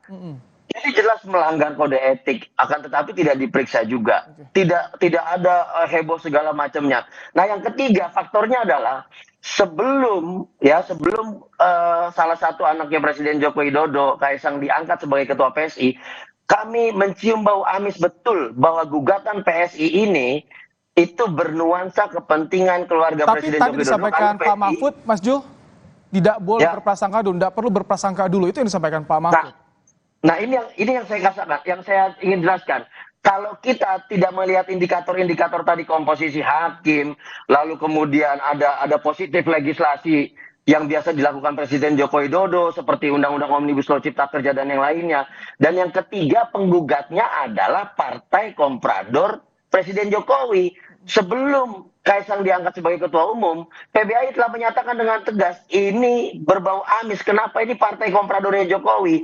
Jadi bisa dikatakan itu sebagai representasinya Presiden Jokowi yang maju ke Mahkamah Konstitusi. Nah, indikator inilah yang kemudian membuat Mahfud mengatakan publik harus bungkam. Publik tidak boleh bicara. Siapapun boleh, Mas Jo. Siapapun boleh ya kan mengajukan uji materi ke Mahkamah Konstitusi dan itu berhak juga untuk diproses di Mahkamah di MK. Kalau sesimpel itu, betul. Setiap warga negara berhak mengajukan ke Mahkamah Konstitusi, betul. Tetapi ada latar belakang terkait dengan Mahkamah Konstitusinya, terkait dengan Presiden Jokowinya, terkait dengan partai PSI-nya, dan ini juga bicara soal banyak hal yang janggal di Mahkamah Konstitusi selama ini kita tahu. Dari dulu namanya sudah berubah-berubah dari Mahkamah Konstitusi ke Mahkamah Kalkulasi karena ngitung perselisihan hasil pemilu, lalu berubah jadi Mahkamah Korupsi karena 2 hakimnya ketangkap korupsi, dan sekarang MK-nya berubah jadi Mahkamah Keluarga. Nah, ada banyak hubungan keluarga di dalam satu perkara. Ini yang tadi Bang Petrus bilang harus dihindari oleh seluruh hakim. Karena yang fatal begini, izin Mas, yang fatal itu begini. Mahkamah Konstitusi pernah menyatakan dirinya bukan lembaga peradilan, sehingga dia tidak boleh diawasi oleh komisi yudisial. Artinya dia di bawah kewenangan eksekutif, legislatif, dan yudikatif. Dia di atas. Gitu. Nah, faktanya sekarang dia seperti terasa di bawah kekuasaan eksekutif. Ini fatal. Ini kan Bang Petrus sudah menyampaikan somasi. Di MK kan ada Majelis Kehormatan MK, Bang Petrus. Ini kan juga bisa menjadi nanti sandaran ketika sudah diputuskan. Bagaimana menurut Anda, Bang Petrus? Jadi kita tadi somasi itu kan kita beri waktu 3 kali 24 jam. Supaya 9 orang itu harus menyatakan diri mundur, dan ini sesuai dengan perintah undang-undang kekuasaan kehakiman. Mundur di persidangan, bukan mundur dari MK, Bang Petrus? Tidak, mundur dari persidangan perkara ini. Apalagi perkara yang diajukan oleh PSI, ketua umumnya sekarang sudah Kaisang. Karena Kaisang selaku ketua umum PSI, maka permohonan uji materi yang diajukan oleh PSI terbentur pada larangan bahwa hubungan keluarga sedarah atau semenda yang sangat dekat, hakim konstitusi, terutama ketua Mahkamah Konstitusi sebagai omnya sendiri harus mundur. Tapi ini kan proses sidang sudah berjalan lama nih, Bang Petrus. Kenapa baru sekarang ketika mau diputus Anda somasinya? Ketika Kaisang pengaret jadi ketua umum, disitulah letak kesalahan strategi dari partai ini, terlalu terburu-buru tanpa mempertimbangkan jalannya perkara ini. Karena faktanya per hari ini di hadapan Ketua Mahkamah Konstitusi ada ponakannya sendiri yang adalah Ketua PSI, Ketua Umum. Baik, Mas Julius, ini kan MK sebagai sempat disampaikan Mahfud sebagai negatif legislator. Bagaimana nanti agar putusan MK ini diyakinkan tidak ada konflik kepentingan, Mas Julius? Nah, ini yang sesat, pernyataan Prof. Mahfud yang sesat. Tolong dibaca lagi putusan Mahkamah Konstitusi. Mahkamah Konstitusi sudah bisa jadi positive legislation karena kebutuhan perubahan undang-undang yang perlu percepatan dan itu harus melampaui proses lama di DPR. Itu harus diralat itu. Prof. Mahfud sembarangan ngomong. Tapi yang saya katakan begini ya, kalau Prof. Mahfud bilang ini negatif legislation tidak bisa dan segala macam, maka dari awal gugatan ini harusnya ditolak. Karena levelnya ada di open legal policy yang dibentuk oleh penyusun undang-undang, yaitu DPR. Atau diajukan oleh Presiden kepada DPR. Itu harusnya dari awal ditolak. Tapi ketika ini bergulir sampai panjang, artinya yang dijelaskan oleh Prof. Mahfud itu cuma gimmick. Gitu, cuma kebohongan publik. Arah putusan MK bagaimana menurut Anda, Mas Julius, artinya?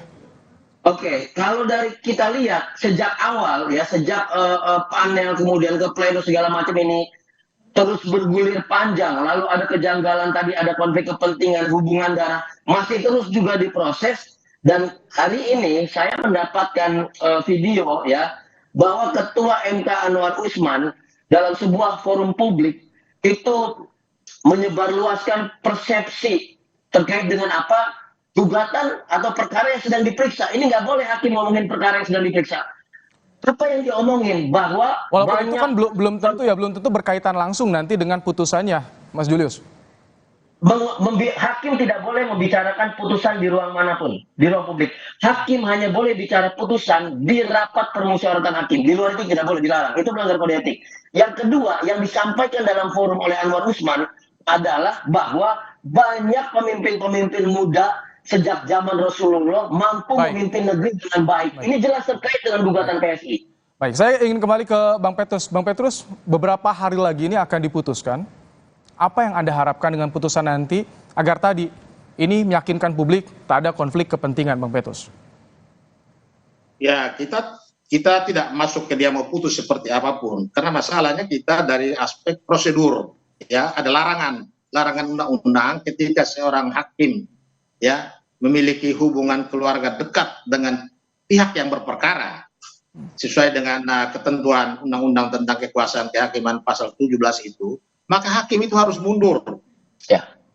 Begitu juga 9 hakim konstitusi itu berkepentingan dengan nasib mereka juga. Nah, untuk itu kita minta 9-nya harus menyatakan mundur dan proses perkara ini ya silakan kalau mau. Sesuai dengan somasi yang Anda sampaikan ya, Bang Petrus, kami tangkap. Bang Petrus, terima kasih. Mas Julius Ibrani juga terima kasih telah meluangkan waktu dalam program Kompas Petang sore hari ini. Sehat selalu, Bapak-Bapak. Terima kasih, Mas Ibrahim. Baik. Terima kasih. Usai jeda, saudara. Malam ini Timnas Indonesia akan bertanding lawan Brunei Darussalam di Stadion Gelora Bung Karno, Jakarta dalam laga kualifikasi Piala Dunia. Indonesia bertekad menang besar lawan Brunei.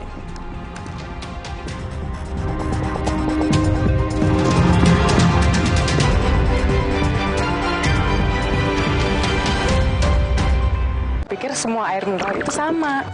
Le mineral itu beda. Le mineral memang berbeda. Setiap tetesnya mengandung mineral esensial seimbang yang penting untuk tubuh dan juga membuat rasa airnya lebih segar. Segernya. Le mineral. Jalan yuk. Usia nambah, gerak susah ya. Kesehatan sendi harus diperhatikan. Rajin gerak badan tak berlebihan. Bila perlu, minum Wellmove. Diproduksi dengan teknologi modern, higienis, dan halal. Wellmove, bergerak itu nikmat. Untuk membantu atasi capek, pegal, dan nyeri otot, pakai Hotin Cream. Kalau untuk meredakan nyeri sendi, rematik dan keseleo, nah, itu pakai Hotin DCL baru. Bahan aktif DCL-nya efektif mengobati rematik, lindung, dan nyeri sendi. Hotnya, Hotin banget deh. Demi mendapatkan sumber mata air terbaik, Le Mineral melakukan ratusan eksplorasi. Setiap tetesnya mengandung mineral esensial seimbang yang penting untuk tubuh, galon yang selalu baru, dan bebas BPA. Inilah komitmen Le Mineral. Mau mie. Tenang, kan ada mie oven, pilihan lebih sehat. Produksinya di oven, bukan digoreng. Mie-nya kenyal, rasanya lebih enak. Enak. Mie oven, sehat, enak lagi. Le Mineral beda banget, lebih smooth, lebih segar. Le Mineral memang berbeda. Setiap tetesnya mengandung mineral esensial seimbang yang penting untuk tubuh dan juga membuat rasa airnya lebih segar. Dan lebih enteng. Le Mineral. Jika anak demam, Bodrexin solusinya. Bodrexin demam sirup untuk anak usia 0 tahun ke atas. Baru Bodrexin demam forte untuk anak usia 6 tahun ke atas. Formula efektif bantu turunkan berbagai macam demam. Bodrexin demam cepat turunkan panas demam anak. Dunia terus berputar. Begitu banyak hal yang berakhir, namun banyak juga yang kembali dalam bentuk baru, memberi harapan baru. Seperti botol plastikmu yang dapat menjadi barang baru lagi melalui gerakan ekonomi sirkular nasional Le Mineral. Kini, plastik tidak lagi menjadi sampah, namun terus berputar dengan dipilah dan didaur ulang menjadi baru.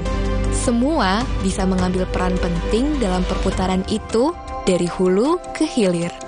Mulai dari kamu yang memilah sampah dari rumah, pemulung yang mengumpulkannya, hingga pekerja pabrik yang mendaur ulang. Bersama gerakan ekonomi sirkular nasional Le Mineral, mari jadikan botol plastikmu jadi baru lagi.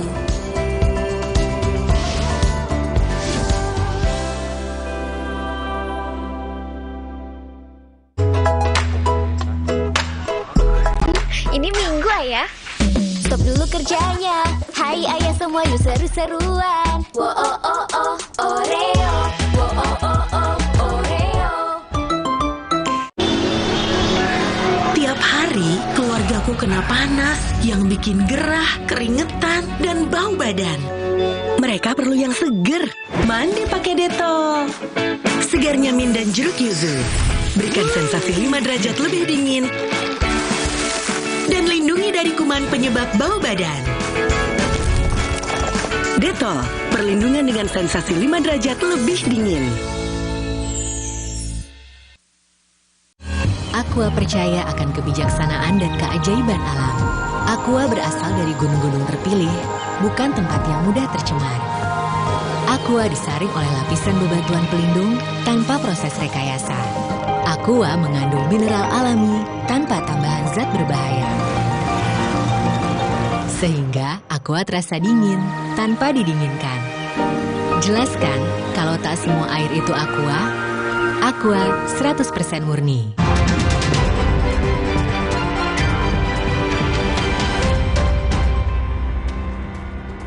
Saudara, malam ini Timnas Indonesia akan bertanding lawan Brunei Darussalam di Stadion Gelora Bung Karno, Jakarta dalam laga kualifikasi Piala Dunia. Indonesia bertekad menang besar lawan Brunei. Pendukung Timnas, saudara, sudah berada di area Stadion Gelora Bung Karno, Jakarta sejak Kamis siang jelang pertandingan Timnas lawan Brunei. Aksi Asnawi Mangko Alam dan kawan-kawan ini akan sangat ditunggu pecinta bola yang bahkan membawa serta keluarga mereka ke GBK. Laga malam nanti jadi langkah awal Timnas menuju Piala Dunia 2026.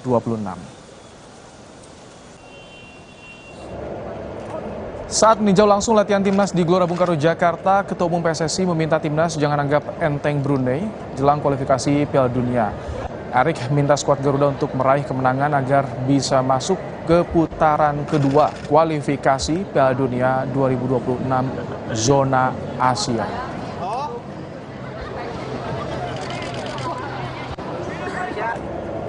Untuk laga kandang lawan Brunei, Sintayong memastikan timnya akan tetap serius dan tenang meski di atas kertas lebih diunggulkan.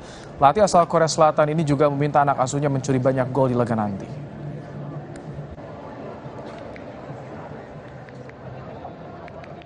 네, 내일 경기 브루나이전인데 우리 선수들이 일단 가장 우리한테 적은 방심이라고 생각하고 선수들이 방심하지 않고 브루나이전을 열심히 운영하면서 최선을 다하면서 좋은 경기 할 수 있도록 그 부분에 있어서 멘탈로 우리 선수들한테 주문하고 좋은 경기 할 수 있도록 준비하고 있습니다. Kami ajak Anda langsung ke Gelora Bung Karno, Jakarta. Ada jurnalis Kompas TV Anissa Karima. Selamat petang, Karima. Bagaimana antusias pendukung Timnas di GBK sore ini, Karima? Ya, selamat petang. Pada saat ini kondisi di Gelora Bung Karno sudah sangat ramai, sudah sangat dipenuhi oleh penonton ataupun pendukung-pendukung timnas untuk melawan Brunei Darussalam pada malam ini. Tepatnya dapat dilihat di belakang saya saat ini masih mengular atau antrian masih sangat panjang. Sebagaimana tadi saya tiba di Gelora Bung Karno itu sekitar pukul jam 4:30. Tapi sampai sekarang antrian masih sangat panjang, antusias penonton masih sangat tinggi dan juga ramai. Dan meskipun pada saat ini dikabarkan ada 3 pemain yang tidak dapat bertanding untuk putaran pertama kualifikasi Piala Dunia 2026, tetapi juga tadi saya sudah mendengar dari beberapa penonton bahwa mereka masih optimis dan percaya bahwa Indonesia dapat menjadi juara pada malam ini. Saya saat ini sudah bersama salah satu keluarga, satu tim, satu keluarga full datang ke Gelora Bung Karno untuk menonton pertandingan timnas pada malam ini. Halo, selamat petang kakak-kakak, ibu-ibu, boleh semangatnya yuk. Indonesia gimana tadi? Indonesia, tung tung tung tung tung. Oke, pertama-tama kita boleh kenalan dulu ya. Ibu, dengan siapa bu namanya? Saya dengan Iwin. Saya Herlambang. Saya Indah. Nabil. Oke, sepertinya Kak Erlambang nih yang bisa saya wawancara lebih banyak ya. Kak Erlambang, untuk pada malam ini bagaimana menurut Kak Erlambang, apakah posisi timnas pada malam ini dapat mengalahkan Brunei? Bagaimana Kak tanggapannya? Ya, tentunya optimis saja untuk bisa mengalahkan Brunei karena yang pemain udah diturunkan oleh pelatih, udah diberi kepercayaan. Oke, kalau begitu ini kan dikabarkan bahwa ada 3 pemain ya yang tidak bisa hadir pada malam ini karena cedera. Dengan kondisi seperti itu, apakah timnas Indonesia masih bisa dibilang kuat dan bisa mengalahkan Brunei? Ya, tentunya ya banyak yang lebih kuat dari pemain yang cedera karena kan pemain yang udah diturunkan bisa dikasih lebih kepercayaan dari pelatih-pelatih yang dari Coach Sintayong lah tentunya. Oke, kalau boleh tahu nih Kak Erlambang, yang paling ditunggu malam ini siapa Kak pemain? Asnawi. Asnawi ya, kita semua memang sudah sangat menunggu Asnawi ya pada malam ini. Pertanyaan terakhir. Skor. Prediksi skor Indonesia versus Brunei bagaimana Kak? 3-0 buat Indonesia. Wih, sangat optimis ya. Terima kasih banyak Kak Erlambang. Terima kasih banyak ibu-ibu dan kakak-kakak semua.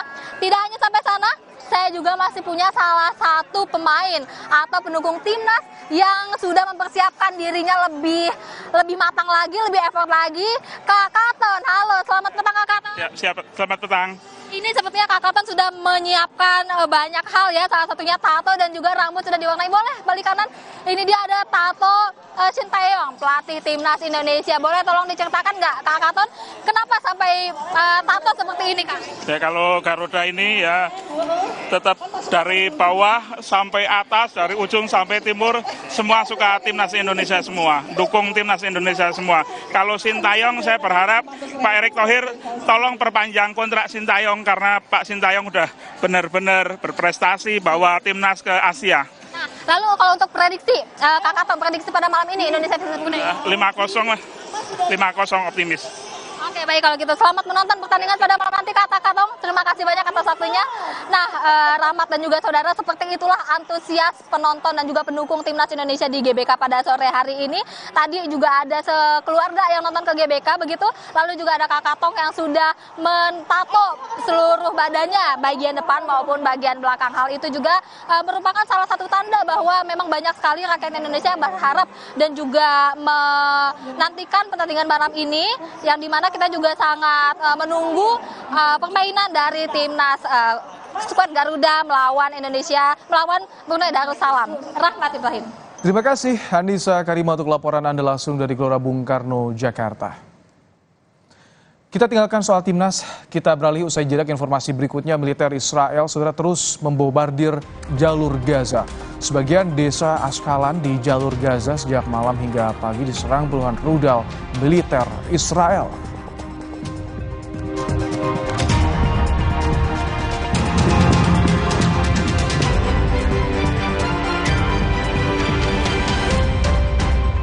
Mendapatkan sumber mata air terbaik, Le Mineral melakukan ratusan eksplorasi. Setiap tetesnya mengandung mineral esensial seimbang yang penting untuk tubuh, galon yang selalu baru dan bebas BPA.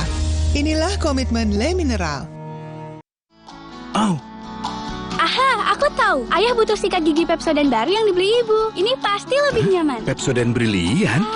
Brilian, sangat lembut dan nyaman. Nah, bener kan? Pepsodent Brilian, nyaman sikatnya, nyaman harganya. Aqua percaya akan kebijaksanaan dan keajaiban alam. Aqua berasal dari gunung-gunung terpilih, bukan tempat yang mudah tercemar. Aqua disaring oleh lapisan bebatuan pelindung tanpa proses rekayasa. Aqua mengandung mineral alami tanpa tambahan zat berbahaya. Sehingga Aqua terasa dingin tanpa didinginkan. Jelaskan kalau tak semua air itu Aqua. Aqua 100% murni. Yuk, sarapan Energen sereal. Aku yang buat ya, Bu. Aku mau vanila. Aku mau yang coklat. Energen, sereal nomor 1 di Indonesia. Terbuat dari gandum Australia, bernutrisi dan mengenyangkan.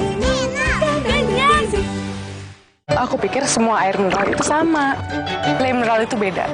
Le mineral memang berbeda. Setiap tetesnya mengandung mineral esensial seimbang yang penting untuk tubuh dan juga membuat rasa airnya lebih segar. Segernya. Le mineral. Alergi jontor nih. Aku biduran. Obatnya yang depannya Indal CTN. Bisa dibeli tanpa resep dokter. Indal CTN, komposisi anti alerginya Redakan alergi. Indal CTN. Luka, memar di kulit. Sakit. Pegalinu nyeri sendi, butuh dipijit. Sakit. Gak usah ngeluh kalau sakit. Pakai Herba Wahid. Herba Wahid, minyak herbal berkhasiat. Herba Wahid, minyak gosok, urut dan pijit. Wahid. Di tanganmu, botol plastik bekas bisa jadi baru lagi. Seperti tas, baju, hingga sepatu ini.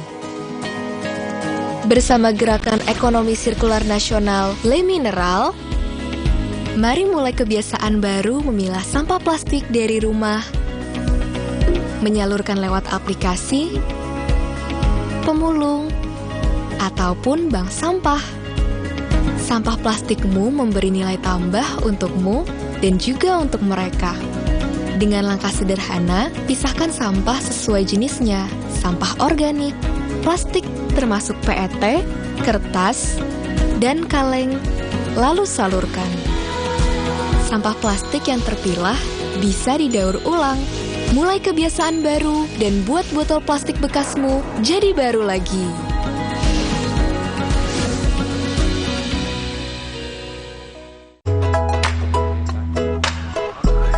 Ini Minggu ayah. Stop dulu kerjanya. Hai ayah semua yuk seru-seruan. Wo oh oh oh Oreo. Wo oh oh oh Oreo.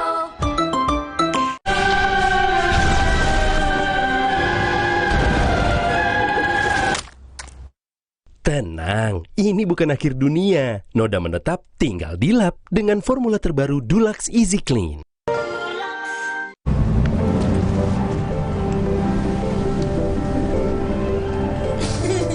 Rasakan kelembutan coklat dipadukan dengan kebaikan susu.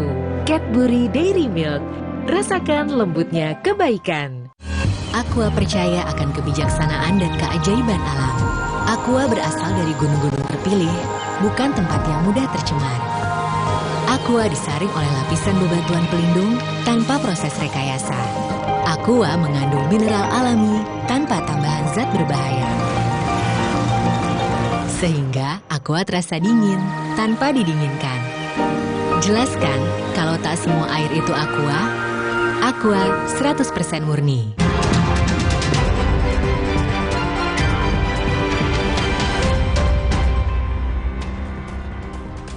Saudara, pesawat tempur Israel menggempur tempat pengungsian di sepanjang Laut Mediterania jalur Gaza. Penyerangan militer Israel membuat tempat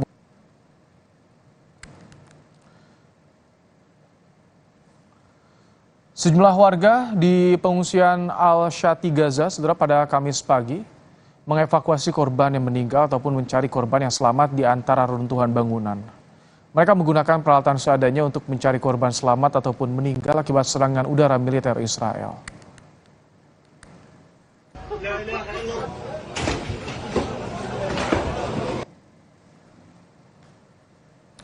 Seorang paramedis bahkan menangis saat melihat korban terus berdatangan akibat perang Israel dan Hamas. Pengemudi ambulans tadi menangis karena banyak melihat puluhan anak-anak dan wanita yang menjadi korban serangan rudal atau bom militer Israel.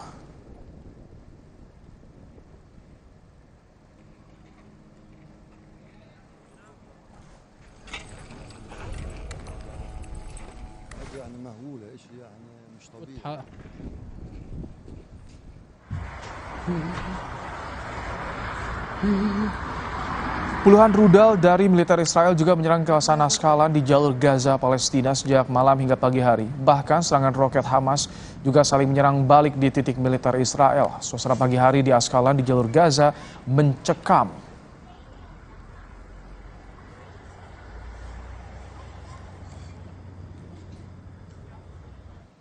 Ketua Umum PSI Kaisang Pangarep bertemu dengan Ketua Umum Gerindra Prabowo Subianto di Kartanegara sore ini.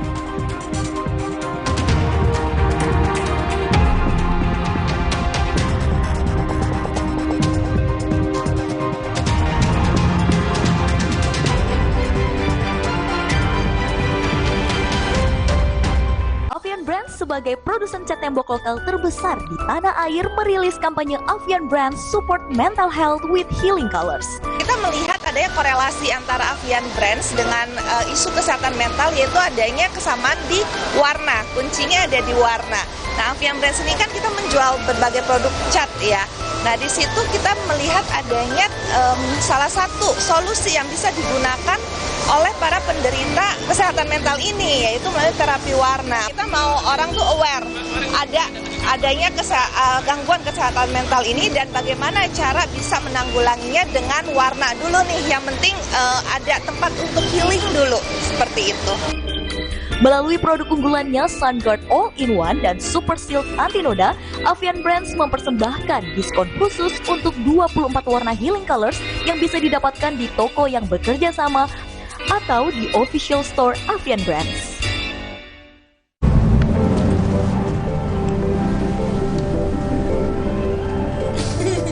Rasakan kelembutan coklat dipadukan dengan kebaikan susu. Cadbury Dairy Milk. Rasakan lembutnya kebaikan. Kita udah pakai pemutih, tapi kok baju dia lebih putih? Oh, pemutih. Kami pakai Vanish White. Lupakan pemutih. Pakai Vanish White setiap kali cuci. Dengan inovasi Crystal White, nodanya hilang. Baju ekstra putih. Beneran putih.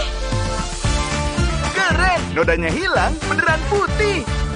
Lupakan pemutih, pilih Vanish White.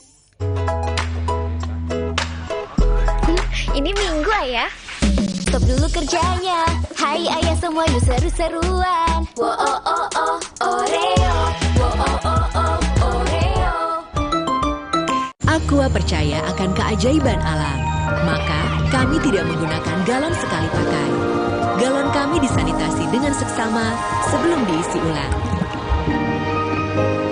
Aqua 100% murni.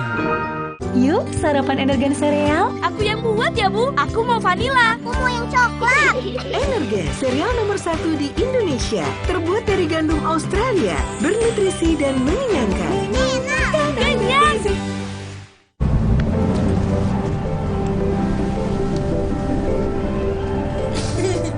Rasakan kelembutan coklat dipadukan dengan kebaikan susu. Cadbury Dairy Milk. Rasakan lembutnya kebaikan.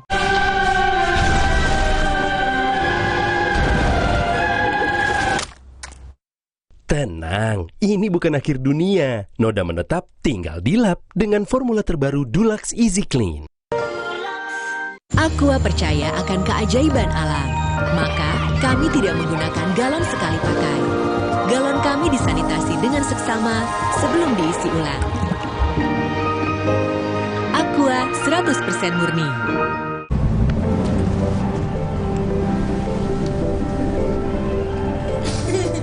Rasakan kelembutan coklat dipadukan dengan kebaikan susu. Cadbury Dairy Milk. Rasakan lembutnya kebaikan. Aha, aku tahu. Ayah butuh sikat gigi Pepsodent baru yang dibeli ibu. Ini pasti lebih nyaman. Pepsodent Brilian? Sangat lembut dan nyaman. Nah, bener kan? Pepsodent Brilian, nyaman sikatnya, nyaman harganya. Ini Minggu ayah. Stop dulu kerjanya. Hai ayah semua yuk seru-seruan. Wo oh oh oh Oreo. Wo oh oh oh Oreo. Aqua percaya akan kebijaksanaan dan keajaiban alam. Aqua berasal dari gunung-gunung terpilih, bukan tempat yang mudah tercemar. Aqua disaring oleh lapisan bebatuan pelindung tanpa proses rekayasa. Aqua mengandung mineral alami tanpa tambahan zat berbahaya. Sehingga Aqua terasa dingin tanpa didinginkan. Jelaskan kalau tak semua air itu Aqua. Aqua 100% murni.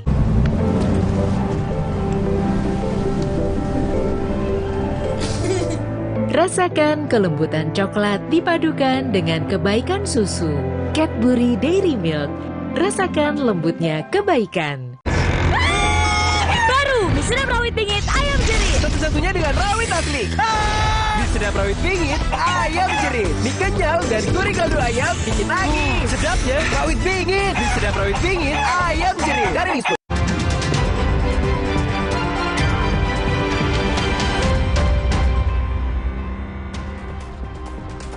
Ketua Umum PSI, Kaisang Pangarep bertemu dengan Ketua Umum Gerindra Prabowo Subianto sore ini, Saudara.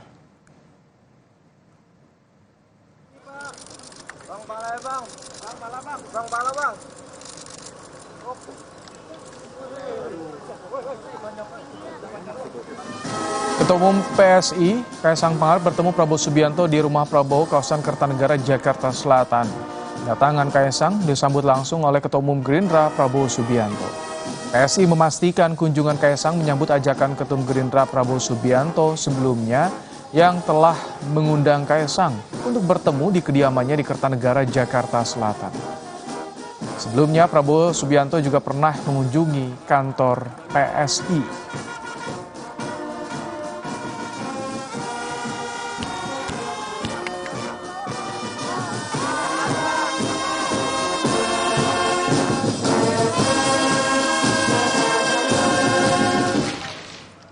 Saudara, Kompas Petang berakhir sampai di sini. Saya Rahmat Ibrahim. Dan saya Cynthia Rompas, terima kasih atas kebersamaan Anda. Selamat sore, sampai jumpa.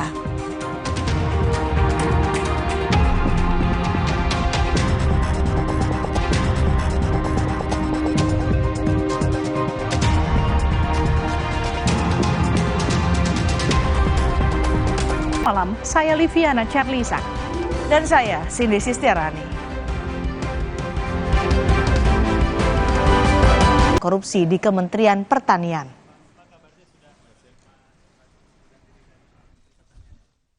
Rangka Indonesia menjadi anggota RPATR dan sama beberapa kasus saya sampaikan kepada beliau dan perkembangan terakhir beliau memberikan arahan terkait dengan tugas fungsi kami.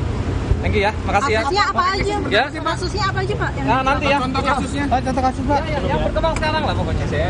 Termasuk soal SEL ya Pak ya? Iya semua ya. Pak, aliran-aliran alirannya gimana Pak? Ya, makasih ya.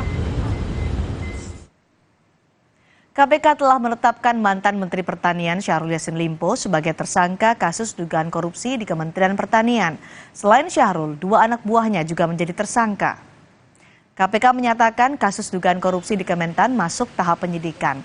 KPK menetapkan 3 tersangka, yakni mantan Menteri Pertanian Syahrul Yassin Limpo, Sekjen Kementan Kasdi Subagiono, dan Direktur Alat dan Mesin Pertanian Kementan Muhammad Hatta. Sekjen Kementan langsung ditahan KPK. Sementara Syahrul Yassin Limpo dan Muhammad Hatta absen dalam panggilan KPK. KPK meminta Syahrul dan Muhammad Hatta kooperatif dengan segera memenuhi panggilan KPK.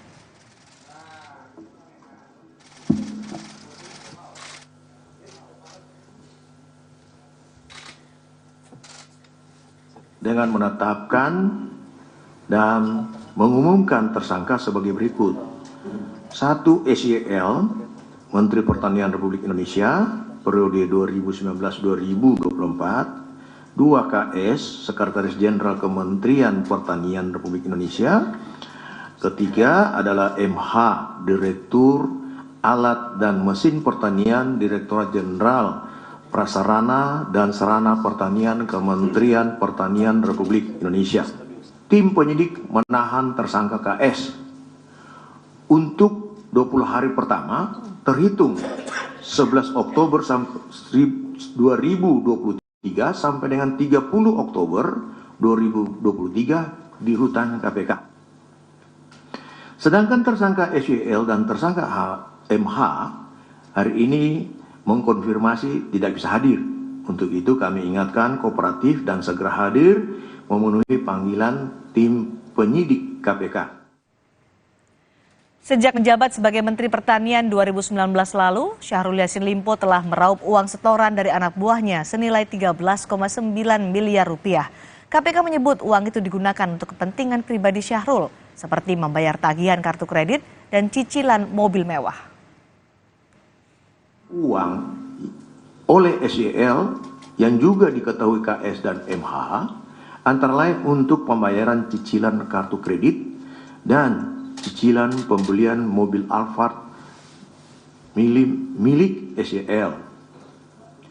Sejauh ini uang yang dinikmati SYL bersama-sama dengan KS dan MH sejumlah 13,9 miliar rupiah dan penelusuran lebih mendalam masih terus dilakukan oleh tim penyidik. Wakil Ketua KPK Yohanes Tanak mengungkap modus korupsi di Kementerian Pertanian. Mantan Menteri Pertanian Syahrul Yassin Limpo diduga memerintahkan bawahannya mengumpulkan uang dari pejabat dan ASN di lingkungan Kementerian Pertanian. SYL menginstruksikan dengan menugaskan KS dan MH melakukan penarikan sejumlah uang dari unit eselon 1 dan eselon 2 dalam bentuk penyerahan tunai, transfer rekening bank, hingga pemberian dalam bentuk barang maupun jasa. Sumber uang yang digunakan diantaranya berasal dari realisasi anggaran Kementerian Pertanian yang sudah di markup, termasuk permintaan uang pada para vendor yang mendapatkan proyek di Kementerian Pertanian. Sementara Sekjen Kementan Kasdi Subagiono dan Direktur Alat dan Mesin Pertanian Kementan Muhammad Hatta berperan mengumpulkan uang dari pejabat dan pegawai di lingkungan Kementan untuk diserahkan kepada Syahrul Yassin Limpo. Atas arahan SYL, KS dan MH memerintahkan bawahannya untuk mengumpulkan sejumlah uang di lingkup eselon 1, para direktur jenderal, kepala badan hingga sekretaris masing-masing eselon 1 dengan besaran nilai yang telah ditentukan SYL dengan kisaran besaran mulai USD 4.000 sampai dengan USD 10.000. Penerimaan uang melalui KS dan MH sebagai representasi sekaligus orang kepercayaan dari SYL dilakukan secara rutin tiap bulan dengan menggunakan pecahan mata uang asing. Modus korupsi ex-Menteri Pertanian Syahrul Yassin Limpo adalah memerintahkan bawahannya mengumpulkan sejumlah uang dari lingkup eselon 1, para direktur jenderal, kepala badan, hingga sekretaris masing-masing eselon 1. Nilai yang ditentukan adalah 4.000 hingga 10.000 dolar Amerika Serikat atau setara dengan 62,8 juta rupiah hingga 157 juta rupiah. Total uang yang terkumpul sepanjang 2020 hingga 2022 mencapai 13,9 miliar rupiah. Dan KPK menetapkan 3 tersangka dalam kasus korupsi di Kementan, yakni mantan Menteri Pertanian Syahrul Yassin Limpo serta Direktur Alat dan Mesin Pertanian Kementan Muhammad Hatta. Keduanya belum ditahan karena belum menjalani pemeriksaan Rabu kemarin dengan alasan urusan keluarga. Kemudian ada tersangka lain yakni Sekretaris Jenderal Kementerian Pertanian Kasdi Subagiono yang ditahan KPK usai diperiksa. Syahrul Yassin Limpo diketahui mengajukan pra-peradilan atas status tersangkanya itu. Sebelumnya KPK sudah menggeledah rumah dinas Menteri Pertanian, rumah pribadi Syahrul Yassin Limpo di Makassar dan mengumpulkan sejumlah barang bukti. Di antaranya adalah uang 30 miliar rupiah, 12 pucuk senjata api hingga mobil termasuk sejumlah dokumen.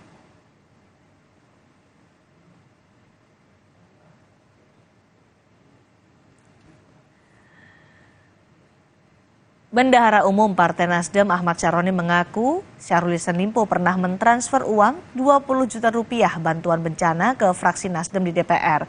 Syaroni mempersilahkan KPK jika ingin mengusut dugaan aliran dana korupsi Syahrul Yassin Limpo ke Partai Nasdem. Sempat ngecek ada transferan. Ada transferan? Ke fraksi Nasdem. Dari SEL. Dari SEL? Itu bantuan bencana. Bantuan bencana. Nilainya 20 juta. 20 juta. Itu biasanya kita menerima bantuan-bantuan terkait dengan ada musibah yang ada di Republik ini. Jadi tidak masalah artinya kalau ada penelusuran lebih jauh di luar yang 20 juta itu? Kalau untuk ke partai sendiri nggak ada ya. Saya juga bendahara umum partai. Tidak ada transaksi terkait dengan urusan personal, nggak ada. Tapi kalau memang KPK mau menelusuri ya silakan aja kan? Silakan aja, itu terbuka. Oke, baik. Bagaimana perkembangan terkini dari kasus dugaan korupsi di Kementan? Kita temui jurnalis Kompas TV Asri Gunawan di gedung KPK. Asri, sudahkah ada kepastian kapan Syahrul Yassin Limpo akan kembali diperiksa KPK?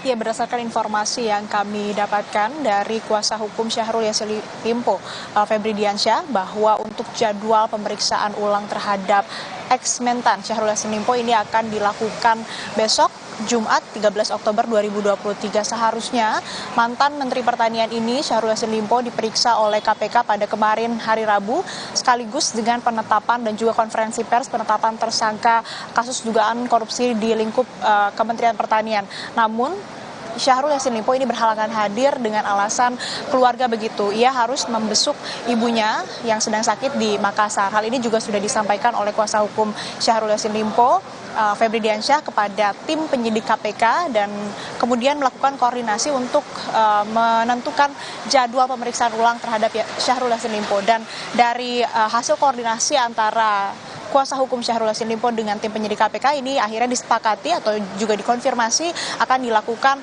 besok siang begitu. Seharusnya Syahrul Yassin Limpo yang seharusnya diperiksa pada kemarin ataupun juga pada hari Rabu kemarin ini juga bersamaan dengan ex-direktur alat dan mesin pertanian Muhammad Hatta yang juga seharusnya diperiksa. Namun keduanya ini sama-sama mangkir dengan alasan keluarga. Dan Syahrul juga mengatakan ia siap dan akan kooperatif dalam menjalani proses hukum yang sedang bergulir di KPK begitu. Dan sedikit saja saya mengulas apa saja kemudian yang disampaikan oleh KPK dalam konferensi pers kemarin, yakni pertama KPK mengatakan bahwa Syahrul Yassin Limpo ini diduga memerintahkan anak buahnya untuk mengumpulkan sejumlah uang ataupun juga meminta sejumlah uang kepada para pejabat ataupun juga eselon 1, para direktur jenderal, kepala badan hingga sekretaris masing-masing eselon 1 di lingkup Kementerian Pertanian. Adapun nilai yang ditentukan adalah 4.000 hingga 40.000 dolar Amerika Serikat. Dan berdasarkan konferensi pers kemarin, KPK menyebut Syahrul Yassin Limpo telah meraup sekitar 13,9 miliar dari hasil ataupun juga dari dugaan korupsi yang dilakukan dari periode ia menjabat di tahun 2019 hingga tahun 2023 kemarin, hari ini maksud kami. Dan dari hasil konferensi pers kemarin juga ditetapkan selain Syahrul Yassin Limpo ada 2 tersangka lainnya, yakni Sekjen Kementerian Pertanian Kasti Subagiono yang sudah langsung ditahan bersamaan ataupun juga sekaligus penetapan ataupun konferensi pers kemarin, dan juga satu lagi Muhammad Hatta yang memang ini masih belum diperiksa KPK, dan kami juga masih menunggu konfirmasi dari pihak KPK kapan kemudian penjadwalan ulang terkait dengan pemeriksaan terhadap ex-direktur alat dan mesin pertanian tadi adalah Muhammad Hatta begitu yang akan diperiksa kapan. Ini yang kami masih tunggu konfirmasinya dari pihak KPK untuk kemudian bisa menindaklanjuti dan juga kemudian menahan dari 2 tersangka lainnya. Yang jelas dari KPK sendiri juga telah melakukan upaya untuk melakukan pencegahan ke luar negeri selama 6 bulan sampai bulan April 2024 terhadap 9 orang termasuk para tersangka yang sudah ditetapkan, diantaranya ex-Menteri Pertanian Syahrul Yassin Limpo, kemudian juga Sekjen Kementerian Pertanian Kasti Subagiono, dan juga ex-direktur alat dan mesin pertanian Muhammad Hatta. Demikian, Cindy. Baik, terima kasih Asri Gunawan melaporkan langsung dari gedung KPK. Saudara, muncul desakan agar pimpinan KPK mundur menyusul kasus dugaan pemerasan oleh pimpinan KPK yang ditangani Polda Metro Jaya. Menko Polhukam Mahfud MD menyerahkan sepenuhnya ke KPK terkait tuntutan agar pimpinan KPK mengundurkan diri. Mahfud MD menyerahkan sepenuhnya pada KPK untuk mengambil keputusan terkait desakan pimpinan KPK mundur. Menurut Mahfud, masing-masing lembaga punya ukuran atau kapasitas dalam menilai sebuah persoalan.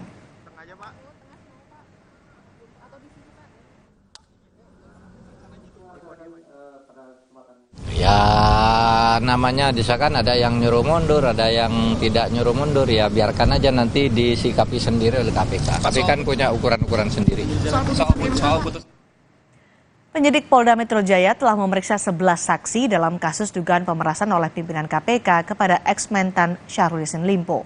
Di antaranya ada mantan Menteri Pertanian Syahrul Yassin Limpo, termasuk Kapolrestabes Semarang, Kombes Irwan Anwar. Salah satu yang dijadwalkan diminta keterangan adalah ajudan Ketua KPK Firly Bahuri. Namun karena berhalangan hadir, pemeriksaan akan dilakukan Jumat besok.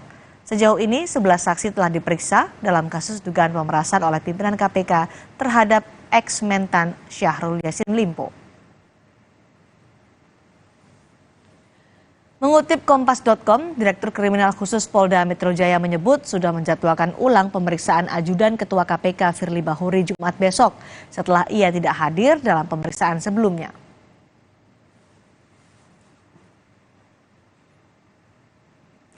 Informasi lainnya, Saudara, Ketua Umum PSI Kaisang Pangarep bertemu dengan Ketua Umum Partai Gerindra Prabowo Subianto sore ini. Kaisang mengunjungi rumah Prabowo di kawasan Kertanegara, Jakarta Selatan. Kedatangan Kaisang disambut langsung oleh Ketua Umum Gerindra Prabowo Subianto. PSI menyebut kunjungan Kaisang ini merespons undangan Prabowo. Sebelumnya Prabowo Subianto juga pernah mengunjungi kantor PSI.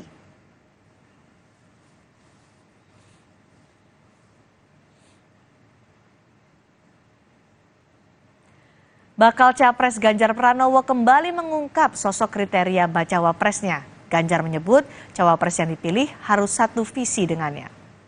Ganjar menekankan selain satu visi, sosok bacawa presnya harus siap melayani masyarakat dengan mudah. Meski tidak menyebutkan nama, Ganjar mengakui nama-nama yang beredar di media dekat dengannya. Hingga 1 minggu jelang pendaftaran, PDI Perjuangan masih belum mengumumkan siapa bakal. Dan kedua, siap melayani masyarakat dengan pidana, mudah, murah, cepat. Maka yang beredar di seluruh media itu semua dekat dengan saya. Tinggal suara Anda yang kita butuhkan. Wali Kota Solo Gibran Rakebuming Raka mengaku belum bergabung ke tim pemenangan nasional Ganjar Pranowo. Gibran menyebut keputusannya terkait bergabung tim pemenangan Ganjar masih dikonsultasikan pada keluarga. Gibran mengakui sudah ditawari bergabung dalam tim pemenangan Ganjar. Tapi saat itu Gibran belum memberikan jawaban kepada Ketua Tim Pemenangan Ganjar Arsyad Rashid.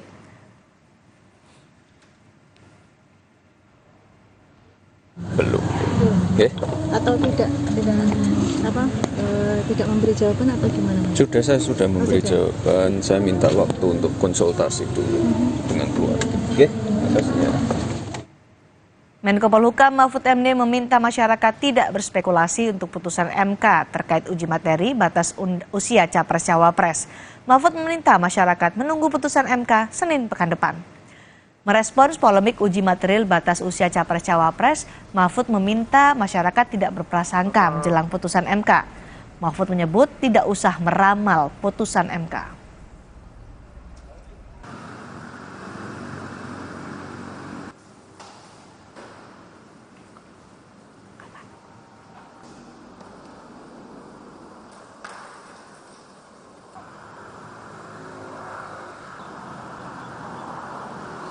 Saja dah ya tentang putusan MK itu kan Senin itu sudah kurang 4 hari itu lalu apapun putusannya terus akan di follow up oleh partai politik kan gitu kan. Nah, kita tunggu Senin aja, nggak usah buru-buru, nggak usah banyak prasangka juga kepada MK. Jangan-jangan nanti kita meramal lalu salah lagi kayak dulu. Ya kan, ada yang meramal gini ternyata MK-nya enggak apa-apa, lalu salah semua ramal. Padahal rakyat sudah terlalu ribut. Yang ini enggak usah ngeramal-ramal lah, tapi berharap yang terbaik bagi negara ini. Informasi lain di Sapa Indonesia Malam akan kami hadirkan untuk Anda setelah kita mendengarkan kumandang azan maghrib untuk wilayah DKI Jakarta dan sekitarnya berikut ini.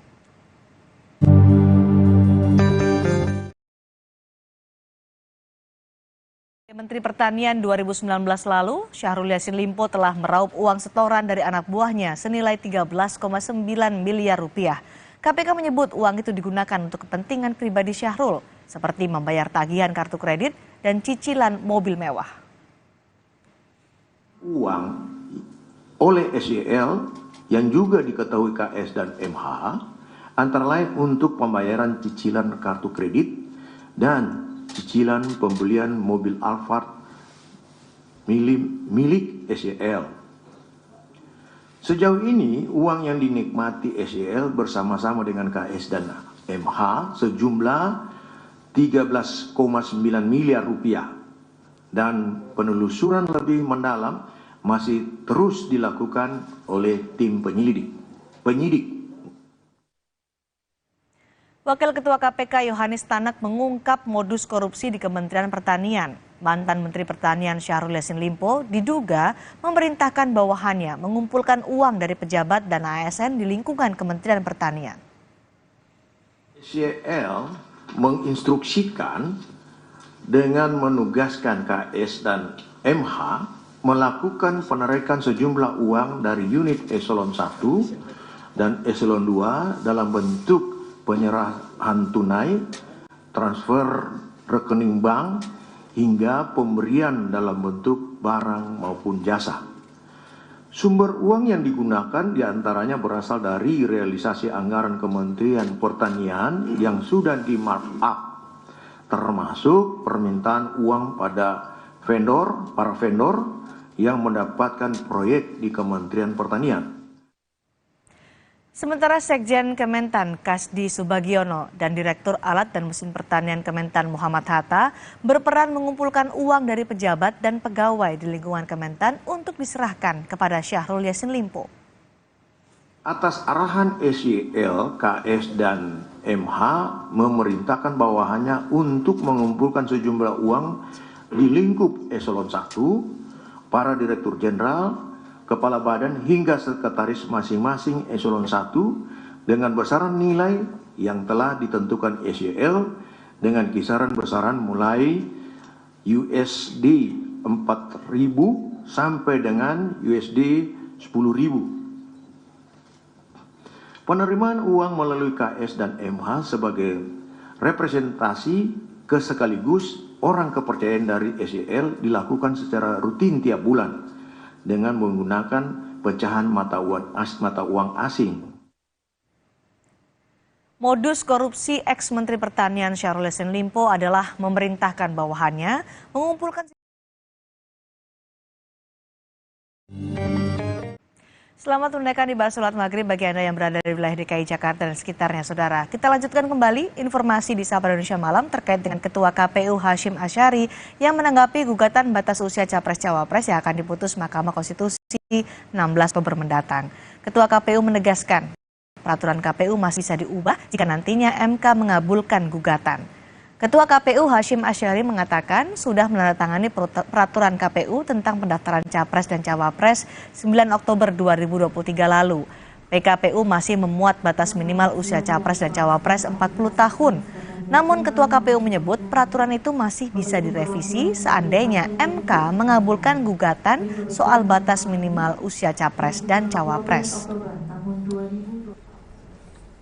Pendaftaran bakal pasangan calon presiden wakil presiden juga ketentuannya masih 40 tahun sebagaimana yang ditentukan oleh undang-undang. Bahwa kemudian kalau ada putusan yang berbeda, KPU sebagai pelaksana undang-undang yang akan melaksanakan putusan tersebut. Tapi yang jelas bahwa peraturan KPU itu dinyatakan sah apabila sudah ditandatangani oleh pihak yang punya wewenang. Dan kami di KPU, saya sebagai Ketua KPU hari Senin kemarin tanggal 9 Oktober 2023 sudah menandatangani peraturan KPU tentang pendaftaran calon presiden dan wakil presiden. Sekarang prosesnya tinggal menunggu pengundangan oleh Kementerian Hukum dan HAM. Saudara, Timnas Sepak Bola Indonesia malam ini menghadapi Brunei Darussalam pada laga leg pertama babak pertama kualifikasi Piala Dunia 2026 zona Asia. Di laga yang digelar di Stadion Utama Gelora Bung Karno, Timnas ditarget menang besar. Di atas kertas, tim Garuda mudah mengatasi pasukan Tebuan julukan Brunei Darussalam. Dari 5 pertemuan terakhir, Indonesia hanya 1 kali kalah dari Brunei. Tapi pelatih Shin Tae-yong memastikan timnya tetap serius dan tenang meski lebih diunggulkan. Shin Tae-yong minta pemain memaksimalkan seluruh peluang untuk menjadi gol.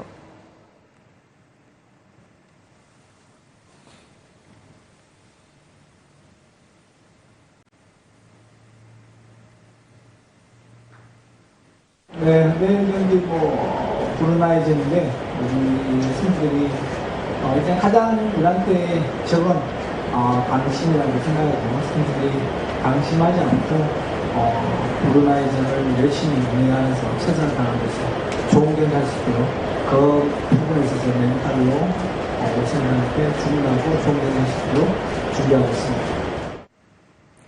KPK menetapkan mantan Menteri Pertanian Syahrul Yassin Limpo sebagai tersangka tindak pidana korupsi di Kementan. Informasi selengkapnya usai jeda.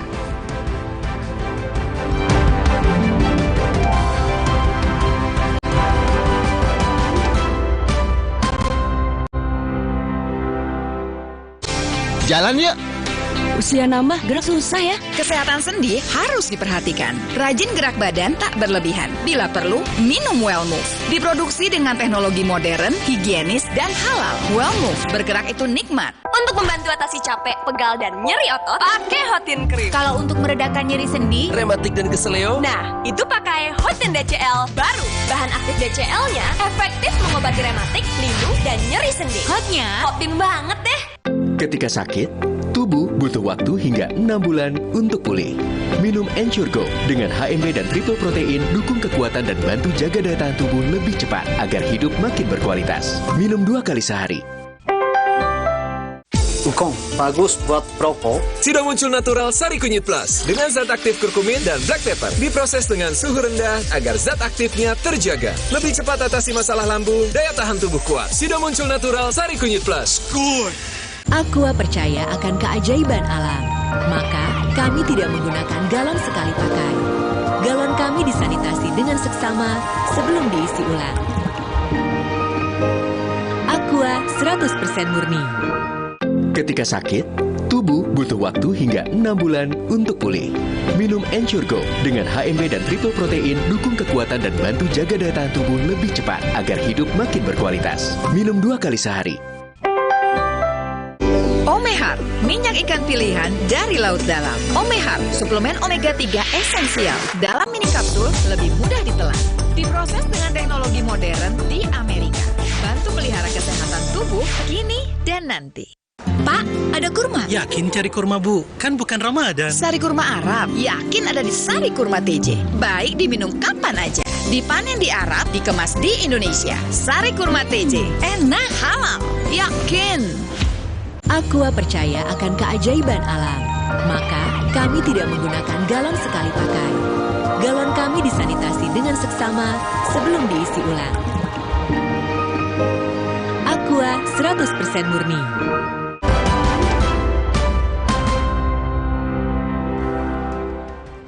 KPK menetapkan mantan Menteri Pertanian Syahrul Yassin Limpo dan 2 bekas anak buahnya sebagai tersangka kasus korupsi di Kementan. KPK mengungkap Syahrul diduga meminta uang setoran pada bawahannya di Kementerian Pertanian. KPK menetapkan mantan Menteri Pertanian Syahrul Yassin Limpo sebagai tersangka tindak pidana korupsi di Kementan. 2 anak buah Syahrul Yassin Limpo yaitu Sekjen Kementan Kasdi Subagiono dan Direktur Alat dan Mesin Pertanian Kementan Muhammad Hatta juga menjadi tersangka. KPK menyebut mantan Menteri Pertanian Syahrul Yassin Limpo diduga memerintahkan bawahannya untuk mengumpulkan uang setoran dari pejabat dan pegawai di lingkungan Kementerian Pertanian. SYL menginstruksikan dengan menugaskan KS dan MH melakukan penarikan sejumlah uang dari unit eselon 1 dan eselon 2 dalam bentuk penyerahan tunai, transfer rekening bank, hingga pemberian dalam bentuk barang maupun jasa. Sumber uang yang digunakan diantaranya berasal dari realisasi anggaran Kementerian Pertanian yang sudah di markup, termasuk permintaan uang pada para vendor yang mendapatkan proyek di Kementerian Pertanian. KPK mengungkap peran 2 anak buah Syahrul, Kasdi Subagiono dan Muhammad Hatta sebagai pengepul atau penarik setoran dari pejabat atau pegawai Kementan untuk diserahkan ke Syahrul Yassin Limpo. Atas arahan SYL, KS dan MH memerintahkan bawahannya untuk mengumpulkan sejumlah uang di lingkup eselon 1, para direktur jenderal, kepala badan hingga sekretaris masing-masing eselon 1 dengan besaran nilai yang telah ditentukan SEL dengan kisaran besaran mulai USD 4.000 sampai dengan USD 10.000. Penerimaan uang melalui KS dan MH sebagai representasi sekaligus orang kepercayaan dari SEL dilakukan secara rutin tiap bulan dengan menggunakan pecahan mata uang asing. Uang yang dikumpulkan Syahrul Yassin Limpo digunakan untuk kebutuhan pribadi Syahrul dan keluarganya, antara lain untuk membayar kartu kredit dan cicilan mobil. Jumlah uang yang dinikmati Syahrul Limpo dan koleganya mencapai 13,9 miliar rupiah. Penggunaan uang oleh SEL yang juga diketahui KS dan MH antara lain untuk pembayaran cicilan kartu kredit dan cicilan pembelian mobil Alphard milik SEL. Sejauh ini uang yang dinikmati SEL bersama-sama dengan KS dan MH sejumlah 13,9 miliar rupiah dan penelusuran lebih mendalam masih terus dilakukan oleh tim penyelidik. Sekjen Kementan Karsi Subagiono langsung ditahan KPK, sementara Syahrul Limpo dan Muhammad Hatta kemarin tidak memenuhi panggilan KPK. Kuasa hukum Syahrul Yassin Limpo menyatakan kliennya siap mengikuti proses hukum yang tengah berjalan, termasuk penjadwalan ulang pemeriksaan Syahrul di KPK. Tadi saya komunikasi, Pak Syahrul akan segera mengagendakan kembali ke Jakarta dan tentu saja setelah itu akan menghadapi proses hukum yang sedang berjalan. Nanti kami koordinasi lagi di tim hukum dengan pihak KPK kapan penjadwalan ulang itu bisa dilakukan. Karena dari surat yang disampaikan oleh tim kuasa hukum tadi itu permintaannya adalah penjadwalan ulang. Sebelumnya, KPK telah menggeledah rumah dinas dan rumah Syahrul Yassin Limpo di Makassar, serta ruang kerja Syahrul di Kementerian Pertanian. Dalam penggeledahan, KPK menemukan uang tunai senilai 30 miliar rupiah, sejumlah dokumen, serta 12 pucuk senjata api. Tim Liputan, Kompas TV. Bagaimana perkembangan kasus dugaan korupsi di Kementerian Pertanian? Kapan Syahrul Yassin Limpo akan diperiksa KPK? Kita tanyakan langsung ke Kepala Bagian Pemberitaan KPK Ali Fikri yang sudah bergabung bersama kita di Sapa Indonesia malam hari ini. Selamat petang, Mbak Ali Fikri. Selamat petang, Mbak Cindy. Baik. Mbak Ali, jadi kapan Syahrul Yassin Limpo akan dipanggil KPK? Iya, seharusnya kan kemarin ya untuk hadir di Gedung Merah Putih KPK sebagai tersangka, tapi memang tidak bisa hadir. Dan kami mendengar tadi malam gitu ya, yang bersangkutan juga sudah sampai di Jakarta. Seharusnya kalau memang bersikap kooperatif, kami menunggu tadi bisa langsung hadir di Gedung Merah Putih KPK begitu ya, karena kan urusannya sudah selesai. Terlebih di suratnya, yang bersangkutan kemarin juga tidak menyebutkan akan datang tanggal berapa begitu ya, walaupun betul ada kalimat penjadwalan ulang begitu. Tapi semestinya karena kemarin sudah ditentukan harinya untuk hadir di Gedung Merah Putih KPK, semestinya ketika selesai urusan ya hadirlah begitu ya, hari ini tadi di Gedung Merah Putih KPK. Tapi sampai sore hari ini ternyata yang bersangkutan juga belum muncul begitu di Gedung Merah Putih KPK. Jadi nanti akan dipanggil lagi atau bagaimana, Pak Ali? Nanti kami masih menunggu dari analisis tim penyidik KPK seperti apa begitu ya. Karena tentu sebenarnya kami sih berharap ya, sebagaimana komitmen yang bersangkutan selalu mengatakan akan kooperatif mengikuti proses hukum begitu ya. Artinya kalau ada niat baik seharusnya begitu datang Jakarta hari ini mestinya tadi ke Gedung Merah Putih KPK untuk menjalani pemeriksaan gitu ya. Karena tim penyidik KPK tentu siap kapanpun untuk kemudian tersangka ini hadir gitu ya. Jadi apakah akan menunggu atau menjemput bola dengan mengirimkan kembali surat pemeriksaan per tanggal berapa untuk Syahrul Yassin Limpo? Sejauh ini belum mendapatkan informasi selengkapnya nanti dari tim ya. Kami segera koordinasi tentunya karena ini kan baru sore hari jam kerja artinya sudah selesai, sekalipun kami dalam proses penindakan kan memang tidak mengenal waktu jam kerja, tetapi pada umumnya kan memang batasan waktu pemanggilan seorang untuk hadir di Gedung Merah Putih KPK itu ya pagi sampai sore begitu kan, sewajarnya begitu gitu. Namun memang sampai sore hari ini kami belum melakukan konfirmasi lebih lanjut pada teman-teman penyidik, langkah apa yang seharusnya kemudian dilakukan dari analisis apakah kemudian dapat dinilai tersangka ini kooperatif atau tidak, tentu ada di teman-teman penyidik begitu ya, karena itu kewenangannya begitu. Hari ini ditunggu, tapi kalau besok Syahrul Yassin Limpo belum juga datang ke KPK, apa yang akan dilakukan? Ya tentu ada langkah-langkah yang bisa dilakukan oleh KPK ketika memanggil seorang sebagai tersangka. Artinya ketika penegak hukum seperti kami ini memanggil seseorang untuk hadir sebagai tersangka adalah sebuah niatan baik begitu, memberikan kesempatan kepada tersangka untuk bisa dikonfirmasi dan menyampaikan apa yang menjadi materi proses penyidikan begitu. Kami sudah memberikan ruang itu kepada tersangka sebenarnya kemarin, sekalipun ada konfirmasi, ada kegiatan lain. Tetapi kan informasinya tadi malam pun sudah ada di Jakarta, sehingga ya sekali lagi kalau memang ada niat kooperatif seharusnya sudah datang hari ini untuk memenuhi pemeriksaan. Akankah diambil upaya jemput paksa? Upaya jemput paksa itu sesuai dengan hukum acara pidana memang sangat memungkinkan ya. Jangankan tersangka, saksi pun bisa dilakukan begitu. Apalagi terhadap seorang tersangka. Tapi lagi-lagi ini kan kebutuhan nanti dalam proses penyidikan berdasarkan analisis dari tim.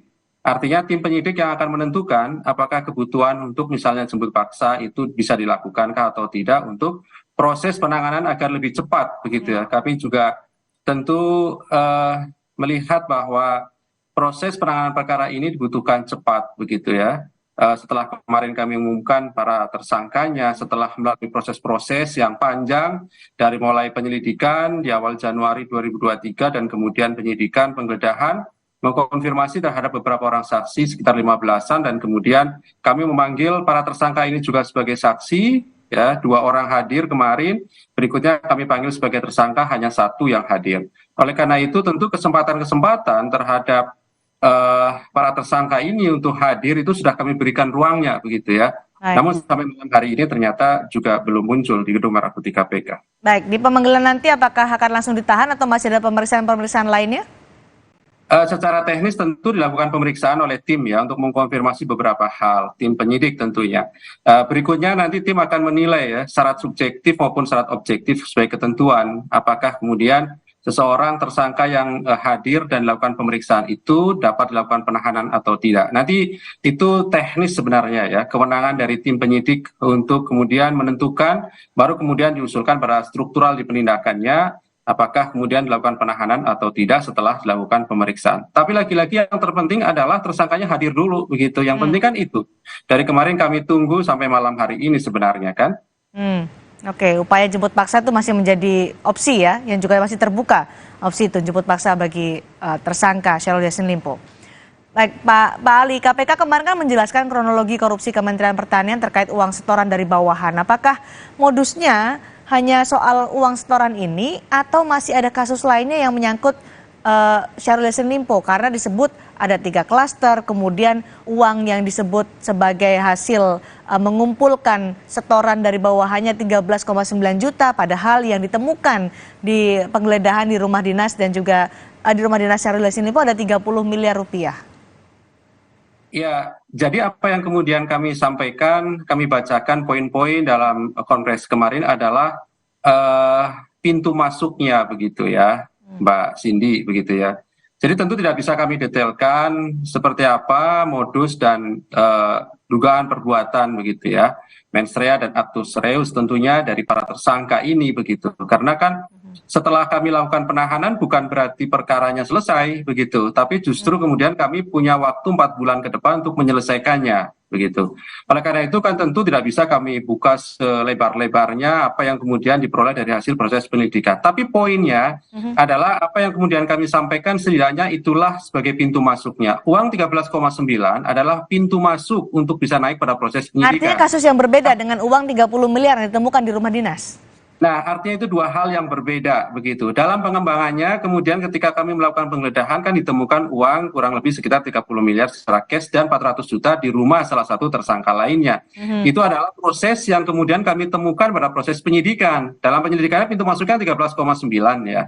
Artinya begini, sangat dimungkinkan uang-uang yang dikumpulkan atau yang ditemukan tadi di rumah dinas adalah bagian dari rangkaian awal yang kemudian diterima dan kemudian disimpan. Kan ada kemungkinan seperti itu, uang-uang itu ada kaitannya dengan setoran-setoran dari bawahannya itu. Tetapi sekali lagi bahwa ini adalah butuh pendalaman-pendalaman, konfirmasi pada saksi, karena pada prinsipnya bahwa apa yang kemudian kami kerjakan, yang kami patuhi adalah hukum acara pidananya. Ketentuan mekanisme seperti apa yang kemudian menjadi jalan kami untuk menjadi atau menyelesaikan perkara ini begitu. Jadi saya ingin mengonfirmasi saja Pak Ali bahwa 13,9 miliar rupiah yang kemarin disebut sebagai setoran dari bawahannya dengan 30 miliar rupiah yang ditemukan di rumah dinas adalah dua kasus yang berbeda. Bukan dua kasusnya, dua hal yang berbeda begitu ya. Artinya gini, itu bisa jadi satu rangkaian yang kemudian diserahkan, diterimanya pada saat dia menjabat dan kemudian dikumpulkan uangnya sehingga kemudian kami temukan pada proses penggeledahan begitu ya. Tetapi ketika proses penyelidikan yang kami lakukan sejak Januari itu kami sudah menemukan indikasi-indikasi ada uang yang diduga diterima dan dinikmati oleh para tersangka ini 13,9 kan begitu. Artinya ke depan sangat mungkin kemudian kami bisa menemukan lebih banyak lagi uang-uang yang diduga dari hasil kejahatan ini kan begitu. Sangat mungkin itu ya, Pak Ali. Iya, tentunya seperti itu karena dalam beberapa perkara bahkan kalau kita melihat misalnya di Probolinggo Jawa Timur dulu ketika tangkap tangan itu terima 20-an juta atau ratusan juta. Setelah kami kembangkan lebih lanjut bisa ratusan miliar yang kemudian KPK selamatkan dan bisa disetorkan pada kas negara. Dan termasuk itu banyak perkara seperti itu. Termasuk jumlah tersangka juga akan bertambah?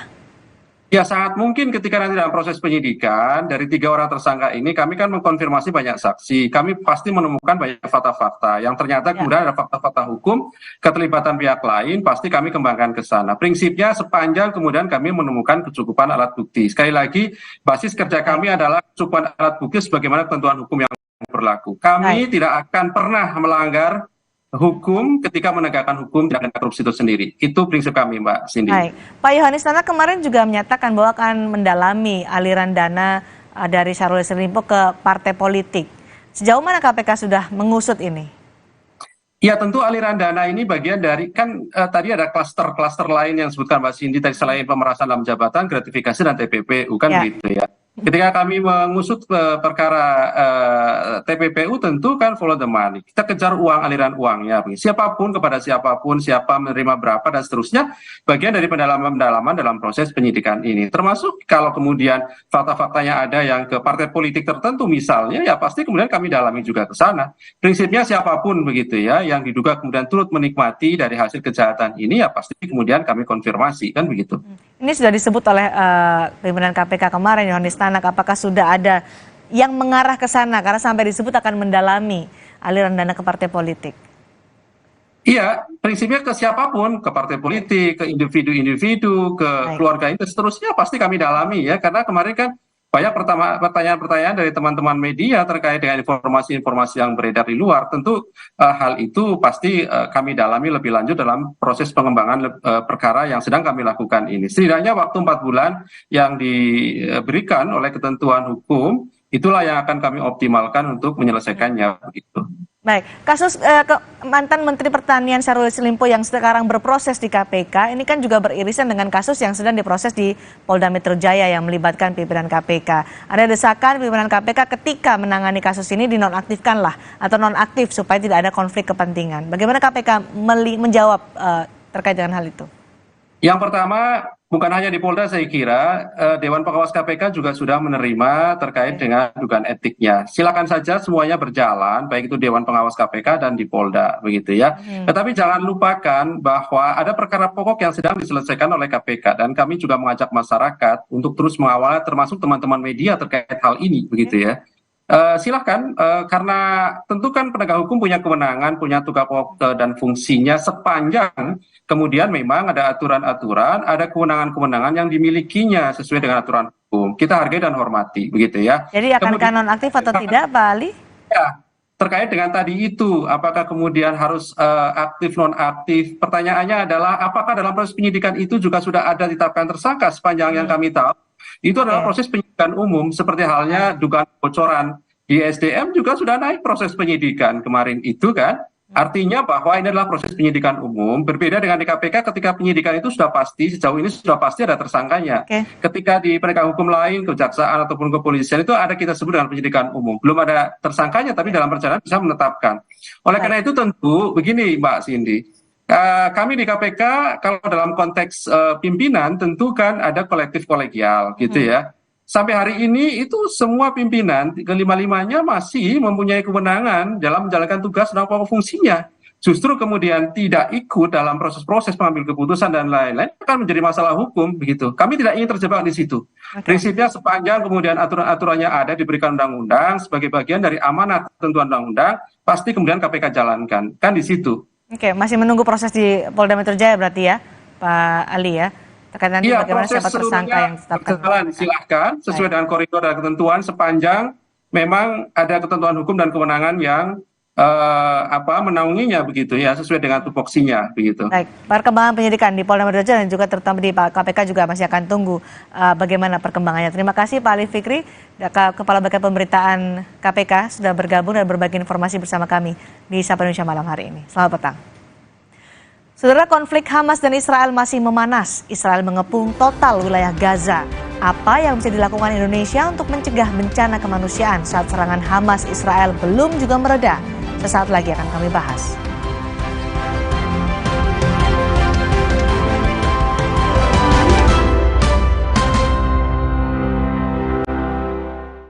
Kecil panas, ingat 3C. Gerak geriknya, cek suhu badannya, kontreksin solusinya. Untuk turunkan panas demam.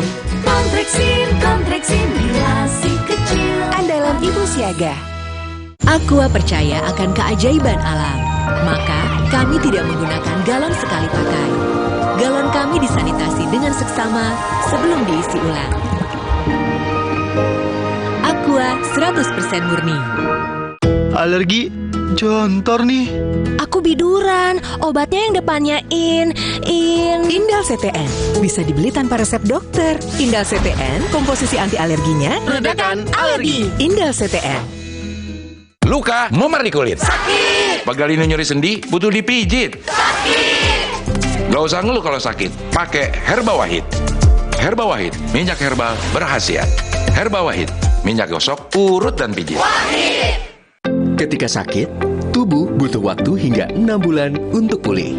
Minum Ensure Go dengan HMB dan triple protein dukung kekuatan dan bantu jaga daya tahan tubuh lebih cepat agar hidup makin berkualitas. Minum 2 kali sehari.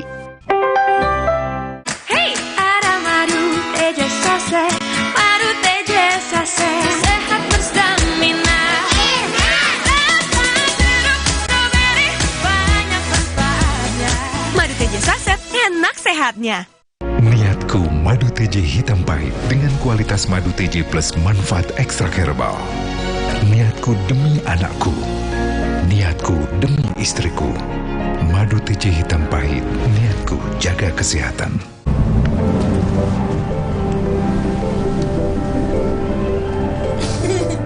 Rasakan kelembutan coklat dipadukan dengan kebaikan susu. Cadbury Dairy Milk. Rasakan lembutnya kebaikan. Ketika sakit, tubuh butuh waktu hingga 6 bulan untuk pulih. Minum Ensure Go dengan HMB dan triple protein dukung kekuatan dan bantu jaga daya tahan tubuh lebih cepat agar hidup makin berkualitas. Minum 2 kali sehari. Aqua percaya akan keajaiban alam. Maka kami tidak menggunakan galon sekali pakai. Galon kami disanitasi dengan seksama sebelum diisi ulang. Aqua 100% murni.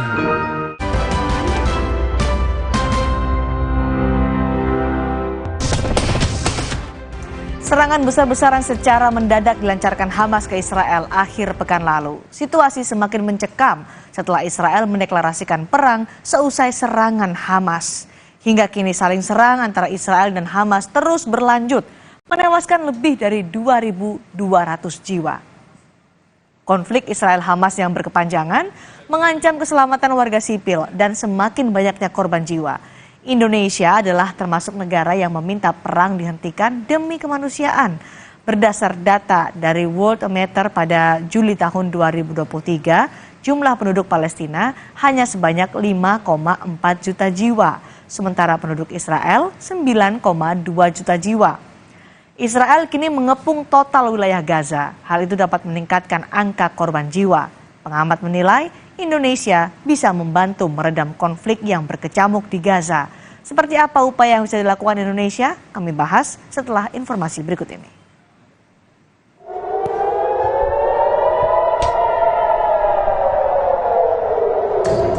Langit Gaza dihujani ledakan Kamis dini hari. Konflik Israel dan Hamas berlanjut saat pesawat tempur Israel menghantam jalur Gaza. Israel mengepung total wilayah Gaza. Perdana Menteri Israel Benyamin Netanyahu bahkan mengancam akan menghancurkan dan melenyapkan Hamas, sama seperti ISIS. אנחנו נלחמים בכל העוצמה, בכל החזיתות. עברנו להתקפה. כל איש חמאס הוא בן מוות. חמאס זה דאעש, ונרסק ונחסל אותו, כפי שהעולם ריסק וחיסל את דאעש. Kelompok bantuan internasional memperingatkan kematian di Gaza dapat meningkat karena wilayah tersebut kehabisan pasokan di tengah blokade Israel. Bahkan warga hidup dalam kegelapan usai pembangkit listrik di Gaza kehabisan bahan bakar dan ditutup. Perang antara Hamas dan Israel memanas, membuat Presiden Joko Widodo angkat bicara. Jokowi meminta perang dihentikan agar tidak memakan lebih banyak korban jiwa. Indonesia mendesak agar perang dan tindakan kekerasan segera dihentikan untuk menghindari semakin bertambahnya korban manusia dan hancurnya harta benda.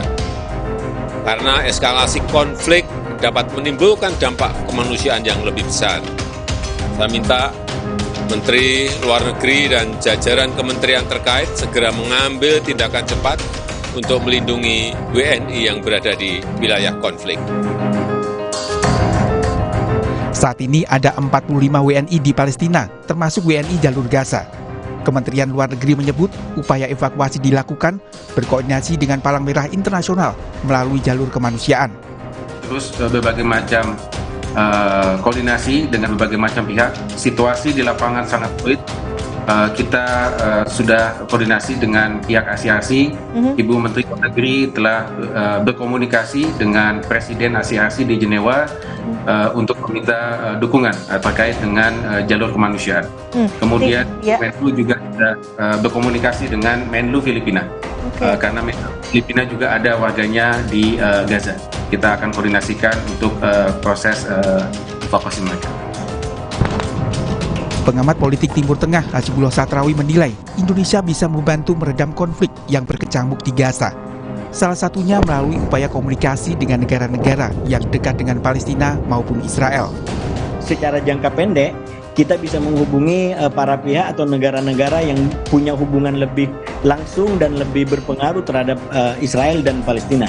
Misalkan di wilayah Palestina sekarang, ini kan nyaris seakan-akan Palestina dan milisi lain itu kerja sendiri dalam tanda kutip. Padahal ini hanya satu bagian daripada hal yang lebih besar, yaitu disebut sebagai otoritas Palestina. Di situ ada otoritas Palestina.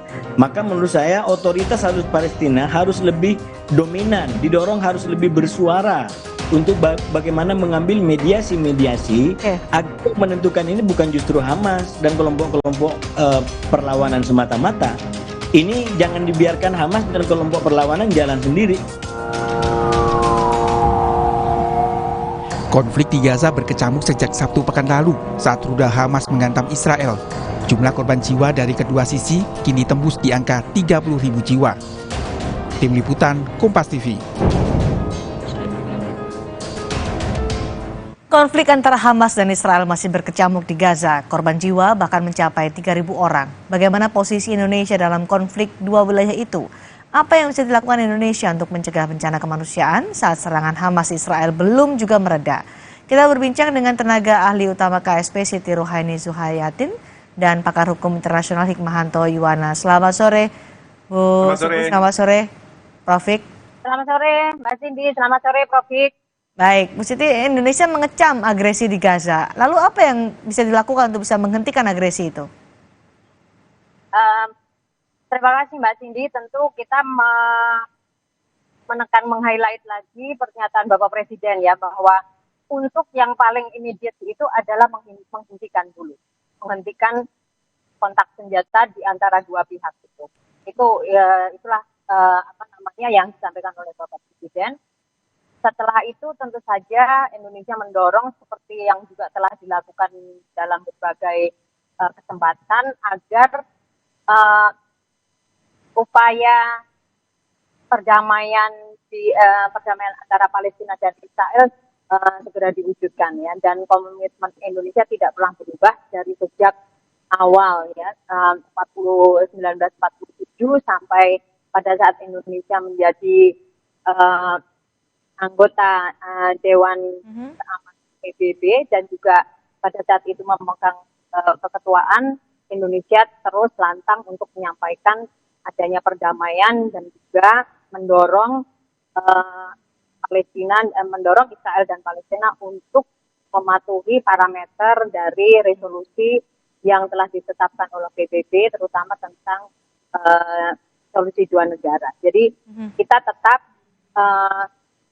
pada komitmen awal ya, meskipun di sana sini ada dinamika ya, di kawasan, misalnya beberapa negara menjajaki pembukaan diplomatik dengan Israel, tetapi Indonesia tetap pada pendirian bahwa kemerdekaan Palestina itu adalah bagian dari konstitusi kita, bahwa setiap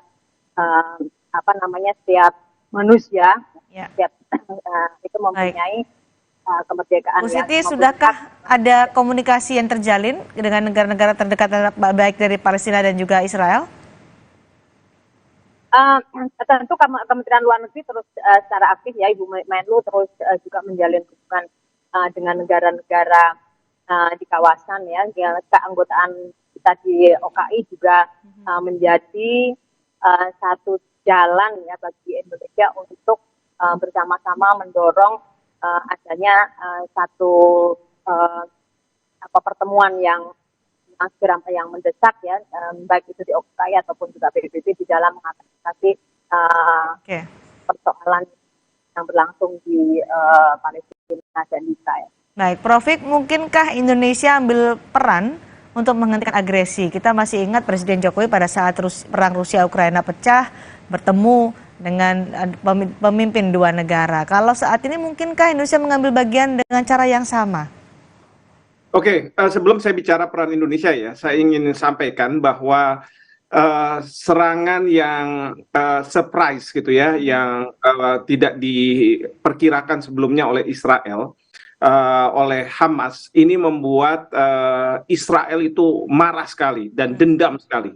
Dan ingat, pada waktu Pearl Harbor diserang secara mengejutkan oleh Jepang, kita tahu bagaimana Amerika Serikat marahnya minta ampun. Sehingga dia sampai menjatuhkan bom atom di Nagasaki dan Hiroshima. Jadi yang kita harus lakukan, nah sekarang ini peran Indonesia, adalah kita harus proaktif mengatakan bahwa ini harus diselesaikan, harus disudahi konflik ini, kekerasan ini. Untuk apa? Kemanusiaan. Sekali lagi, kemanusiaan. Tidak hanya untuk katakanlah rakyat Palestina, mungkin juga untuk rakyat Israel. Semua pihak harus menghentikan kekerasan yang sekarang ini terjadi. Ini yang harus disuarakan dan kita bisa menggalang suara, baik itu ke OKI, baik itu ke negara-negara non-blok, baik itu ke negara ASEAN, kita harus lakukan. Dan yang paling penting, kita harus melakukan lobby kepada Amerika Serikat agar Amerika Serikat tidak mendukung tindakan-tindakan yang zolim dari pemerintah Israel setelah adanya serangan yang mengejutkan ini. Ingat, Presiden Joe Biden sudah dikontak oleh Perdana Menteri Netanyahu. Seolah-olah Perdana Menteri Netanyahu ingin mendapat dukungan dari Amerika Serikat. Dan Presiden Joe Biden mengatakan sebenarnya secara implisit ya silahkan saja. Tetapi kemudian beliau mengatakan bahwa tolong perhatikan hukum humanitar internasional. Nah ini sudah ada kemajuan dari Amerika Serikat. Hukum humanitar internasional itu tidak boleh menyerang kepada rakyat sipil. Baik itu yang dilakukan oleh Israel maupun yang dilakukan oleh Hamas. Jadi kalau mereka berperang silakan, tetapi jangan kepada rakyat sipil. Dan sekarang jumlah rakyat sipil yang menjadi korban sudah banyak. Oleh karena itu, kita terus harus menyerukan ini. Bila perlu, kita bawa ke Dewan Keamanan PBB, kita bawa ke Dewan HAM PBB, di mana Indonesia sekarang sudah terpilih lagi. Lalu kemudian kita kalau perlu pergi ke Majelis Umum Perserikatan Bangsa-Bangsa, meminta kepada dunia atensi bahwa kemanusiaan yang harus dikedepankan, bukan menentukan siapa yang benar, siapa yang salah, seperti selama ini yang dilakukan oleh Amerika Serikat atau negara-negara tertentu di Timur Tengah yang mereka akan justru memanas-manasi perang ini. Baik, dan Indonesia punya peran yang sangat signifikan ya untuk menjalankan itu ya, punya pengaruh. Sangat amat signifikan, sangat amat signifikan. Punya pengaruh kuat untuk mengambil peran menghentikan perang dengan alasan kemanusiaan. Tapi ada saran juga bahwa Indonesia membukalah komunikasi dengan negara-negara yang dekat dan punya pengaruh baik untuk Israel dan juga Palestina. Negara mana sebenarnya, Prof, yang dianggap punya pengaruh untuk menghentikan agresi? Bisa diajak untuk berbicara mempengaruhi kedua negara itu? Pada saat sekarang Indonesia tidak punya kemewahan untuk mengatakan bahwa kita punya peran atau tidak peran. Harus dilakukan sekarang juga. Yang dilakukan adalah kontak kepada Presiden Joe Biden. Mengatakan kepada Presiden Joe Biden bahwa dunia menginginkan bahwa masalah kemanusiaan harus dikedepankan. Karena Amerika Serikat, Presiden Joe Biden yang bisa berpengaruh suaranya di Perdana Menteri Netanyahu. Bila perlu, kita bicara juga dengan Rusia, kita bicara juga dengan Cina untuk mengatakan bahwa mereka juga menyerukan aspek kemanusiaan yang harus dikedepankan. Nah, inilah yang kemudian akan menekan Amerika Serikat untuk mau bertindak terhadap Israel. Kalau misalnya ini diteruskan, saya yakin yang akan terjadi adalah perang dunia ketiga di ambang pintu. Seperti itu. Perang dunia ketiga di ambang pintu karena kemarahan Israel itu yang tadi Anda sebutkan di awal, Prof. Betul sekali. Kemarahan Israel yang tidak bisa dibendung, lalu kemudian di-endorse oleh misalnya Amerika Serikat dan negara-negara sekutu Amerika Serikat di Eropa, ini yang akan membuat perang dunia akan muncul. Karena apa? Saya melihat perkembangan di Cina, misalnya rakyat Cina mengatakan bahwa seharusnya Cina turun tangan dan tidak hanya berhadapan dengan Israel, tapi berhadapan dengan Amerika Serikat. Dan saya yakin Rusia juga akan mengatakan kita akan berhadapan dengan Rusia untuk dan atas nama kepentingan dari Hamas, begitu ya. Meskipun karena Rusia saat ini juga masih dalam agresi juga ya dengan Ukraina. Betul sekali, karena Rusia akan mengatakan ada double standard dari Amerika Serikat. Giliran Hamas tidak dibantu, tapi kalau Ukraina yang lemah diserang oleh Rusia, justru dia membantu. Ini yang akan menjadi permasalahan. Oleh karena itu, peran Indonesia yang terpenting adalah menyuarakan demi kemanusiaan, serangan-serangan bersenjata harus dihentikan sekarang juga. Oke, baik Bu Siti, sudahkah itu seperti yang disampaikan oleh Prof, sudahkah itu dijadikan rencana pemerintah Indonesia untuk menjalankan peran Indonesia menghentikan agresi dengan alasan kemanusiaan? Nantinya tanggal 20 Oktober ini kan akan ada pertemuan GCC dengan ASEAN dan juga Indonesia akan melakukan beberapa pertemuan bilateral, Mbak ya, dan tentu saja ini akan dibawa ya oleh Bapak Presiden untuk berbicara terutama dengan Saudi Arabia ya, dan juga negara-negara yang cukup berpengaruh ya di Liga Arab, karena bagaimanapun Liga Arab dan juga pembentukan OKI itu salah satunya didorong oleh masalah Palestina ya. Oleh sebab itu nanti pada pembicaraan di GCC, meskipun itu kaitannya dengan persoalan hubungan-hubungan ekonomi, tetapi karena ini ada satu masalah yang sangat mendesak dan tadi disampaikan oleh Prof Hik bahwa kita harus mengambil langkah yang cukup sangat urgent ya, dan juga signifikan bahwa Indonesia harus menyuarakan ini dengan beberapa reputasi Indonesia. Bagaimana keberhasilan di G20, kemudian juga ketika masih menjadi keketuaan ASEAN, dan juga pamor Indonesia di OKI sendiri sebetulnya cukup menjadi modalitas Indonesia untuk nantinya membawa masalah Palestina ini di forum-forum yang sangat berpengaruh ya, tadi juga sudah disampaikan oleh Prof. Tetapi juga penting sekali sebetulnya untuk kembali menyampaikan kepada OKI dan negara-negara yang di dalamnya itu anggota-anggota OKI juga memiliki agenda-agenda yang sendiri-sendiri ya. Tetapi untuk saat ini seharusnya OKI dan OKI harus bersatu dan tentu saja Indonesia mempunyai peran yang sangat penting di dalam menyusun Palestina ini. Kita juga memiliki mandat dari sebagai pendiri non-blok ya, dan itu adalah merupakan juga modalitas Indonesia untuk menyampaikan ini kepada dunia. Baik, ribuan nyawa sudah melayang sejak konflik pecah. Kita akan menunggu bagaimana pemerintah mengambil tindakan tegas untuk ikut berpartisipasi menghentikan agresi di Gaza antara Hamas dan juga Israel supaya tidak lebih banyak lagi nyawa yang melayang, dan ini adalah demi alasan kemanusiaan. Terima kasih Prof. Terima kasih juga Bu Siti sudah berbagi pandangan bersama kami di Sapa Indonesia malam hari ini. Saudara, tetaplah bersama kami akan kembali dengan informasi dari Timnas Sepak Bola Indonesia yang malam ini menghadapi Brunei Darussalam di laga leg pertama babak pertama kualifikasi Piala Dunia 2026. Brunei tetap perlu diwaspadai, pembahasannya usai jeda.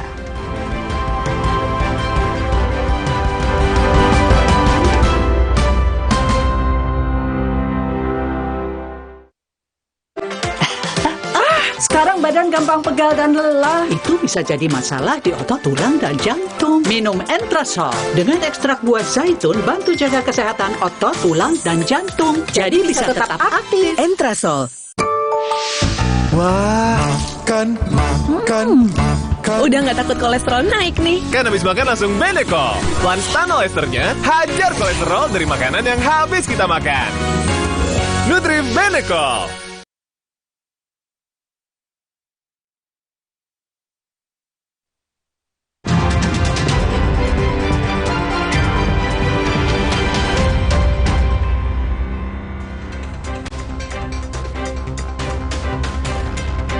Kebakaran melanda pabrik tisu di Desa Kembang Ringgit, Pungging, Mojokerto, Jawa Timur. Kebakaran menghanguskan 3 gudang penyimpanan bahan baku dan produksi tisu yang berada di samping pabrik. 15 unit mobil pemadam kebakaran dikerahkan ke lokasi untuk memadamkan api. Belum diketahui secara pasti penyebab kebakaran, namun diduga penyebab kebakaran akibat korsleting listrik dari salah satu mesin produksi pabrik tisu saat memindahkan tisu. Perdebatan antara pedagang kaki lima dengan petugas Satuan Polisi Pamong Praja mewarnai penertiban di kawasan Jalan Trandam, Kecamatan Padang Timur, Kota Padang. Pedagang menolak perlengkapan dagang mereka disita petugas. Tim Satpol PP setempat menertibkan PKL karena pedagang menyalahi aturan dan menghalangi pejalan kaki di kawasan Trandam, Kecamatan Padang Timur. Beberapa lapak tenda dan kursi diamankan ke kantor Satpol PP Padang. Diduga remblong, sebuah truk box menabrak tembok dan truk yang sedang terparkir di bahu jalan di Karawang, Jawa Barat. Rekaman video kendaraan lain ini menunjukkan truk box yang melaju kencang tiba-tiba oleng ke pinggir dan menabrak tembok tiang listrik serta menabrak truk lain yang sedang berhenti di bahu jalan. Sopir mengaku rem truk yang dikendarainya tidak berfungsi atau blong karena selang rem angin pecah. Saat selang rem pecah, truk sedang di jalan menurun dari arah gerbang tol Kalihurip ke arah Kecamatan Cikampek. Sopir sengaja banting setir untuk menghindari kecelakaan fatal.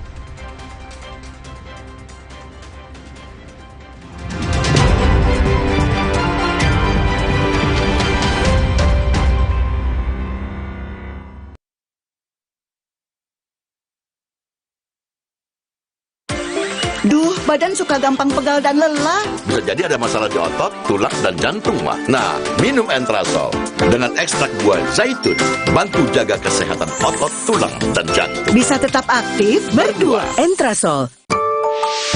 Wah, makan. Udah nggak takut kolesterol naik nih. Kan habis makan langsung Benecol. Lanstan esternya, hajar kolesterol dari makanan yang habis kita makan. Nutri Benecol. Bila si kecil panas, ingat 3C. Cek gerak-geriknya, cek suhu badannya, Kontreksin solusinya. Untuk turunkan panas demam. Kontreksin bila si kecil. Andalan Ibu Siaga. Wow, kirain kok taunya Fresh Care Smash yang lagi viral. Fresh Care Smash 4-in-1. Tren baru, double inhalernya unik, nonjok segernya. Bisa buat ngerok, ngerol, sampai pijit. Keren dan stylish. Fresh Care Smash, ekspresikan gayamu. Inovasi baru dari Hotin. Hotin Go. Oles, go. Roll on, go. Pijat, go. Nggak sentuh langsung, nggak bikin tangan panas. Hotin Go. Hotnya in, langsung go. Jika anak demam, Bodrexin solusinya. Bodrexin demam sirup untuk anak usia 0 tahun ke atas. Baru Bodrexin demam forte untuk anak usia 6 tahun ke atas. Formula efektif, bantu turunkan berbagai macam demam. Bodrexin demam, cepat turunkan panas demam anak. Mau mie. Tenang, kan ada mie oven. Pilihan lebih sehat. Produksinya di oven, bukan digoreng. Mie-nya kenyal, rasanya lebih enak. Enak. Mie oven, sehat, enak lagi.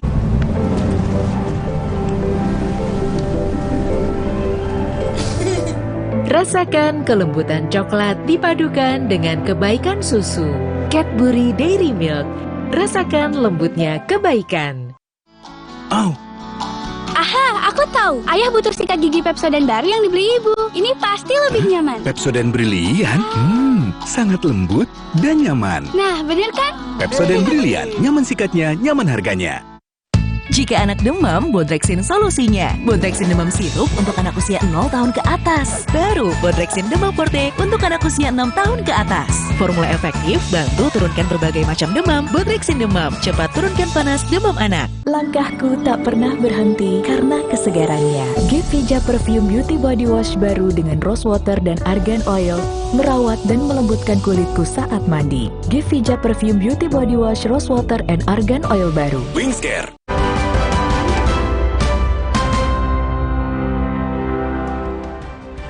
Anda kembali bersama kami di Sapa Indonesia Malam. Saudara, Timnas Indonesia malam ini melakoni pertandingan pertama kualifikasi Piala Dunia 2026 zona Asia. Menghadapi Brunei, Timnas Garuda diprediksi mampu menang. Namun Ketua Umum PSSI Erick Thohir meminta para pemain tak menganggap remeh Brunei. Timnas sepak bola Indonesia malam ini menghadapi Brunei Darussalam.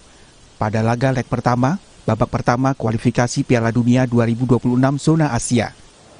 Laga digelar di Stadion Utama Gelora Bung Karno. Di atas kertas, tim Garuda mudah mengatasi pasukan Tebuan, julukan Brunei Darussalam. Dari 5 pertemuan terakhir, Indonesia hanya 1 kali kalah dari Brunei dengan skor 0-1 pada 4 Maret 1990. Selebihnya, tim Garuda selalu unggul bahkan tanpa kebobolan gol. Meski demikian, Ketua Umum PSSI Erick Thohir meminta para pemain tidak anggap remeh Brunei. Erick meminta skuad Garuda meraih kemenangan agar bisa lolos ke babak kedua kualifikasi Piala Dunia 2026 zona Asia. Kita serius mempersiapkan tim ini untuk Piala Asia dan juga kualifikasi World Cup. Dan kita akan benar-benar fokus. Tinggal kita punya komitmen yang sama-sama. Jadi besok lawan Brunei, sama Coach Shin sama saya sepakat, jangan anggap remeh. Kalian lengah, nanti kalian nggak dapat jendelanya untuk November, Maret, Juni tahun depan. Jadi kita benar-benar harus melakukan yang terbaik. Saya percaya sama kalian, ayo bismillah. Pelatih Sinteyong memastikan tim Garuda tetap serius dan tenang. Sinteyong minta pemain memaksimalkan seluruh peluang menjadi gol.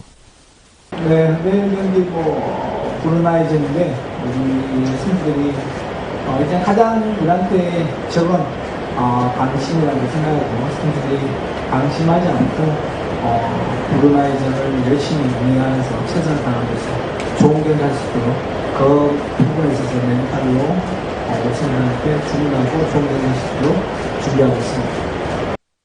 Dalam laga menghadapi Brunei, Sinteyong diprediksi tetap memakai pemain-pemain yang sering jadi andalan. Di posisi kiper, Sinteyong kemungkinan akan memainkan Nadio Argawinata.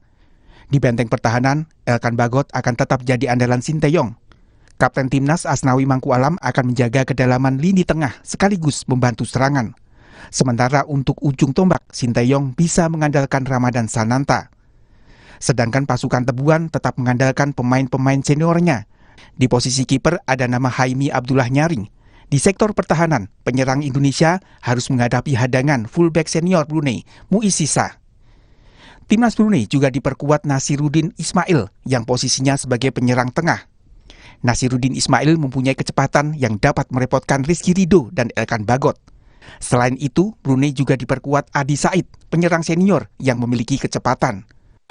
Supporter yang mendukung timnas Garuda langsung di Stadion Utama Gelora Bung Karno optimistis Indonesia mampu menundukkan Brunei. Enggak sih, sebenarnya yakin sama komposisi yang sekarang yang ada gitu kan. Jadi udah yakin aja sih, yakin bakal 3 poin. Yakin bakal 3 poin. Karena lihat jelas banyak pemain abot juga, banyak pemain yang diaspora juga kan gitu. Jadi yakin lah. Bisa optimis menang 5-0. Pertama pelatih, kedua pemain-pemainnya, semangatnya mungkin. Apapun hasilnya pertandingan malam ini, pada 17 Oktober mendatang, giliran tim asuhan Sinteyong yang akan bertandang ke Brunei untuk melakoni leg kedua di Hasan Al-Bolkiah Stadium. Tim Liputan, Kompas TV.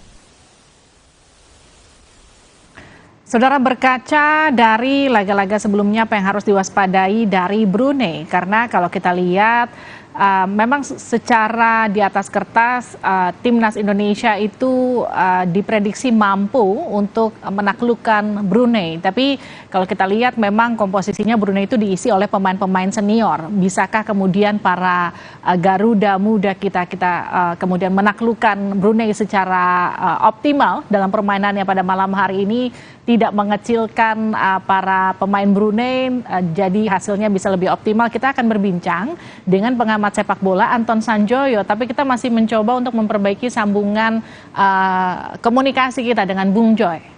Sudah bisa terhubung? Bung Joy. Selamat malam Bung Joy. Malam. Oke, Bung Joy, kalau kita berkaca dari laga-laga sebelumnya, apa yang harus diwaspadai dari Brunei? Ya, kalau bicara Brunei kan kita sebetulnya head to head Indonesia dengan Brunei itu kan baik di senior maupun di kelompok umur kan Indonesia unggul gitu loh. Tapi justru keunggulan inilah yang saya agak khawatir, karena kalau overconfidence justru akan jadi kontraproduktif gitu loh. Tapi di atas kertas sih Indonesia harusnya bisa memenangi laga ini ya. Paling tidak dengan 2 gol bahkan, karena bukan saja ini adalah tim yang salah satu tim terbaik yang Indonesia punya dalam 10 tahun terakhir, tapi juga rasanya kalau hanya untuk lolos ke babak grup di fase kedua, ini bukan masalah besar. Main main sebagai tuan rumah, kemudian nanti akan tandang ke Brunei, tidak akan ada masalah sama sekali. Kecuali Indonesia overconfidence, itu aja sebetulnya. Tapi kalau bermain sungguh-sungguh tidak overconfidence, Indonesia bakal menang. Bahkan di Brunei Darussalam pun Indonesia akan menang. Meskipun Brunei komposisinya diisi pemain-pemain yang bisa dikatakan senior begitu, Bung Joy? Justru Indonesia ini adalah gabungan senior dan junior yang sangat padu ya. Mereka justru sudah bermain sangat lama, yang senior, yang junior-juniornya ini sekarang rising star gitu loh. Jadi saya pikir seperti Hoki Caraka, Ramadan Sananta. Hoki Caraka kan jadi starter. Jadi tampaknya dia harus membuktikan bahwa memang ini adalah striker Indonesia di masa depan bersama Ramadan Sananta. Oke, Bung Joy, kita tahu ada Rafael Struijk, Marcelino Ferdinand, ini kan absen karena cedera. Ini berpengaruh nggak buat kekuatan timnas Garuda kita? Secara umum memang Marcelino Ferdinand akan dibutuhkan kalau buntu ya. Struijk juga dibutuhkan kalau buntu. Tetapi dengan skuad yang ada, yang bugar saat ini, rasanya sih tidak akan terlalu banyak masalah. Karena memang di belakang Indonesia punya barisan pemain yang sangat tangguh. Di tengah juga kalau Kambuaya main, kalau Pratama Arhan main, Indonesia punya banyak sekali senjata. Di depan ada gabungan antara pemain junior dan senior yang menurut saya ini salah satu yang terbaik sekali lagi dalam 10 tahun terakhir. Gitu. Bung Joy, Ramadan Sananta, Dendi Sulistiawan, Dimas Drajat, sampai Hoki Caraka, ini kan kemudian diminta sama Sinteyong untuk seluruh peluang dimaksimalkan jadi gol. Tapi kalau analisis Anda, Bung Joy, tentang ketajaman para striker timnas kita gimana nih? Justru ini yang masih jadi tanda tanya kan. Dimas Drajat tidak terlalu produktif di tim, di klub. Demikian juga Dendi Sulistiawan tidak terlalu produktif. Justru yang produktif kan Ramadan Sananta kalau di senior gitu. Di timnas kelompok umur. Jadi harusnya sih kalau Hoki Caraka yang dipasang sebagai starter, dan saya sudah mendapat konfirmasinya, tampaknya ini akan memberi memberi sedikit kejutan kepada Brunei ya. Hoki Caraka kan juga sebetulnya salah satu starlet yang bisa kita andalkan di masa depan. Hoki Caraka mungkin akan disimpan dulu, kalau 30 menit tidak ada gol mungkin Sananta akan masuk. Baru masuk ya. Tapi kalau prediksi Anda nih Bung Joy, sejauh mana perjalanan timnas Indonesia di kualifikasi Piala Dunia ini? Lolos di penyisihan grup ini? Kalau penyisihan yang fase 1 Indonesia saya yakin betul lolos ya, 80%, 90% lolos. Problemnya adalah fase kedua Indonesia akan ditunggu oleh Irak, akan ditunggu Vietnam yang selalu menjadi musuh besar, dan Filipina. Filipina mungkin bisa kita atasi. Yang problem adalah Irak dan Vietnam. Kan yang diambil adalah 2 tim terbaik. Nah, 3-4 akan bertanding lagi di fase 4. Nah, Indonesia punya kesempatan di fase 3 dan 4 sebetulnya. Tapi kalau bisa lolos dari fase 1 saja, kemudian fase 2, itu sudah kemajuan besar. Oke, Bung Joy, berapa prediksi skor malam ini? Harusnya kalau ada gol cepat dalam 10 menit, Indonesia bisa leading lebih dari 3 gol. Lebih dari 3 gol? Kalau 30 menit, 45 menit tidak ada gol, paling Indonesia leading 2 gol. Oke, tapi intinya prediksi kita leading, tapi yang pasti para pemain kita nggak boleh overconfidence ya, Bung ya. Bagaimanapun tetap harus hati-hati melihat bagaimana strategi para pemain Brunei malam ini ya.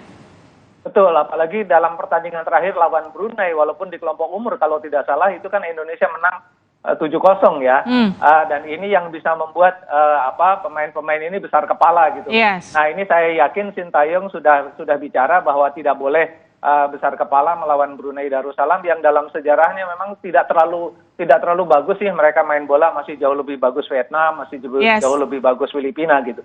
Jadi harusnya sih Indonesia bisa mengatasi lebih dari 2 gol. Tapi bola itu bundar semua, apapun bisa terjadi di lapangan. Kita nggak boleh terlalu pede malam hari ini ya, Bung ya. Meskipun nanti ya di atas kertas kita bisa lah seenggaknya unggul gitu ya. Terima kasih, Bung Joy sudah bergabung bersama kami di Sapa Indonesia Malam. Sama-sama, terima kasih. Saudara, KPK menetapkan mantan Menteri Pertanian Syahrul Yassin Limpo sebagai tersangka tindak pidana korupsi di Kementan. Kita kembali usai jeda.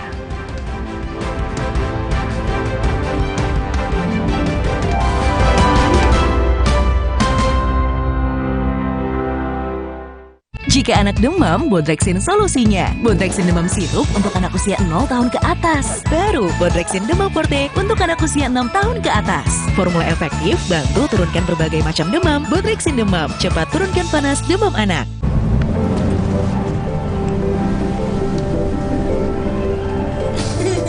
Rasakan kelembutan coklat dipadukan dengan kebaikan susu. Cadbury Dairy Milk. Rasakan lembutnya kebaikan. Sedap rawit pingit ayam jerit. Satu-satunya dengan rawit asli. Di sedap rawit pingit ayam jerit. Mie kenyal dan gurih kaldu ayam bikin nagih. Sedapnya rawit pingit. Di sedap rawit pingit ayam jerit. Dari Prenagen kaya akan protein, omega 3 dan kalsium. Penting untuk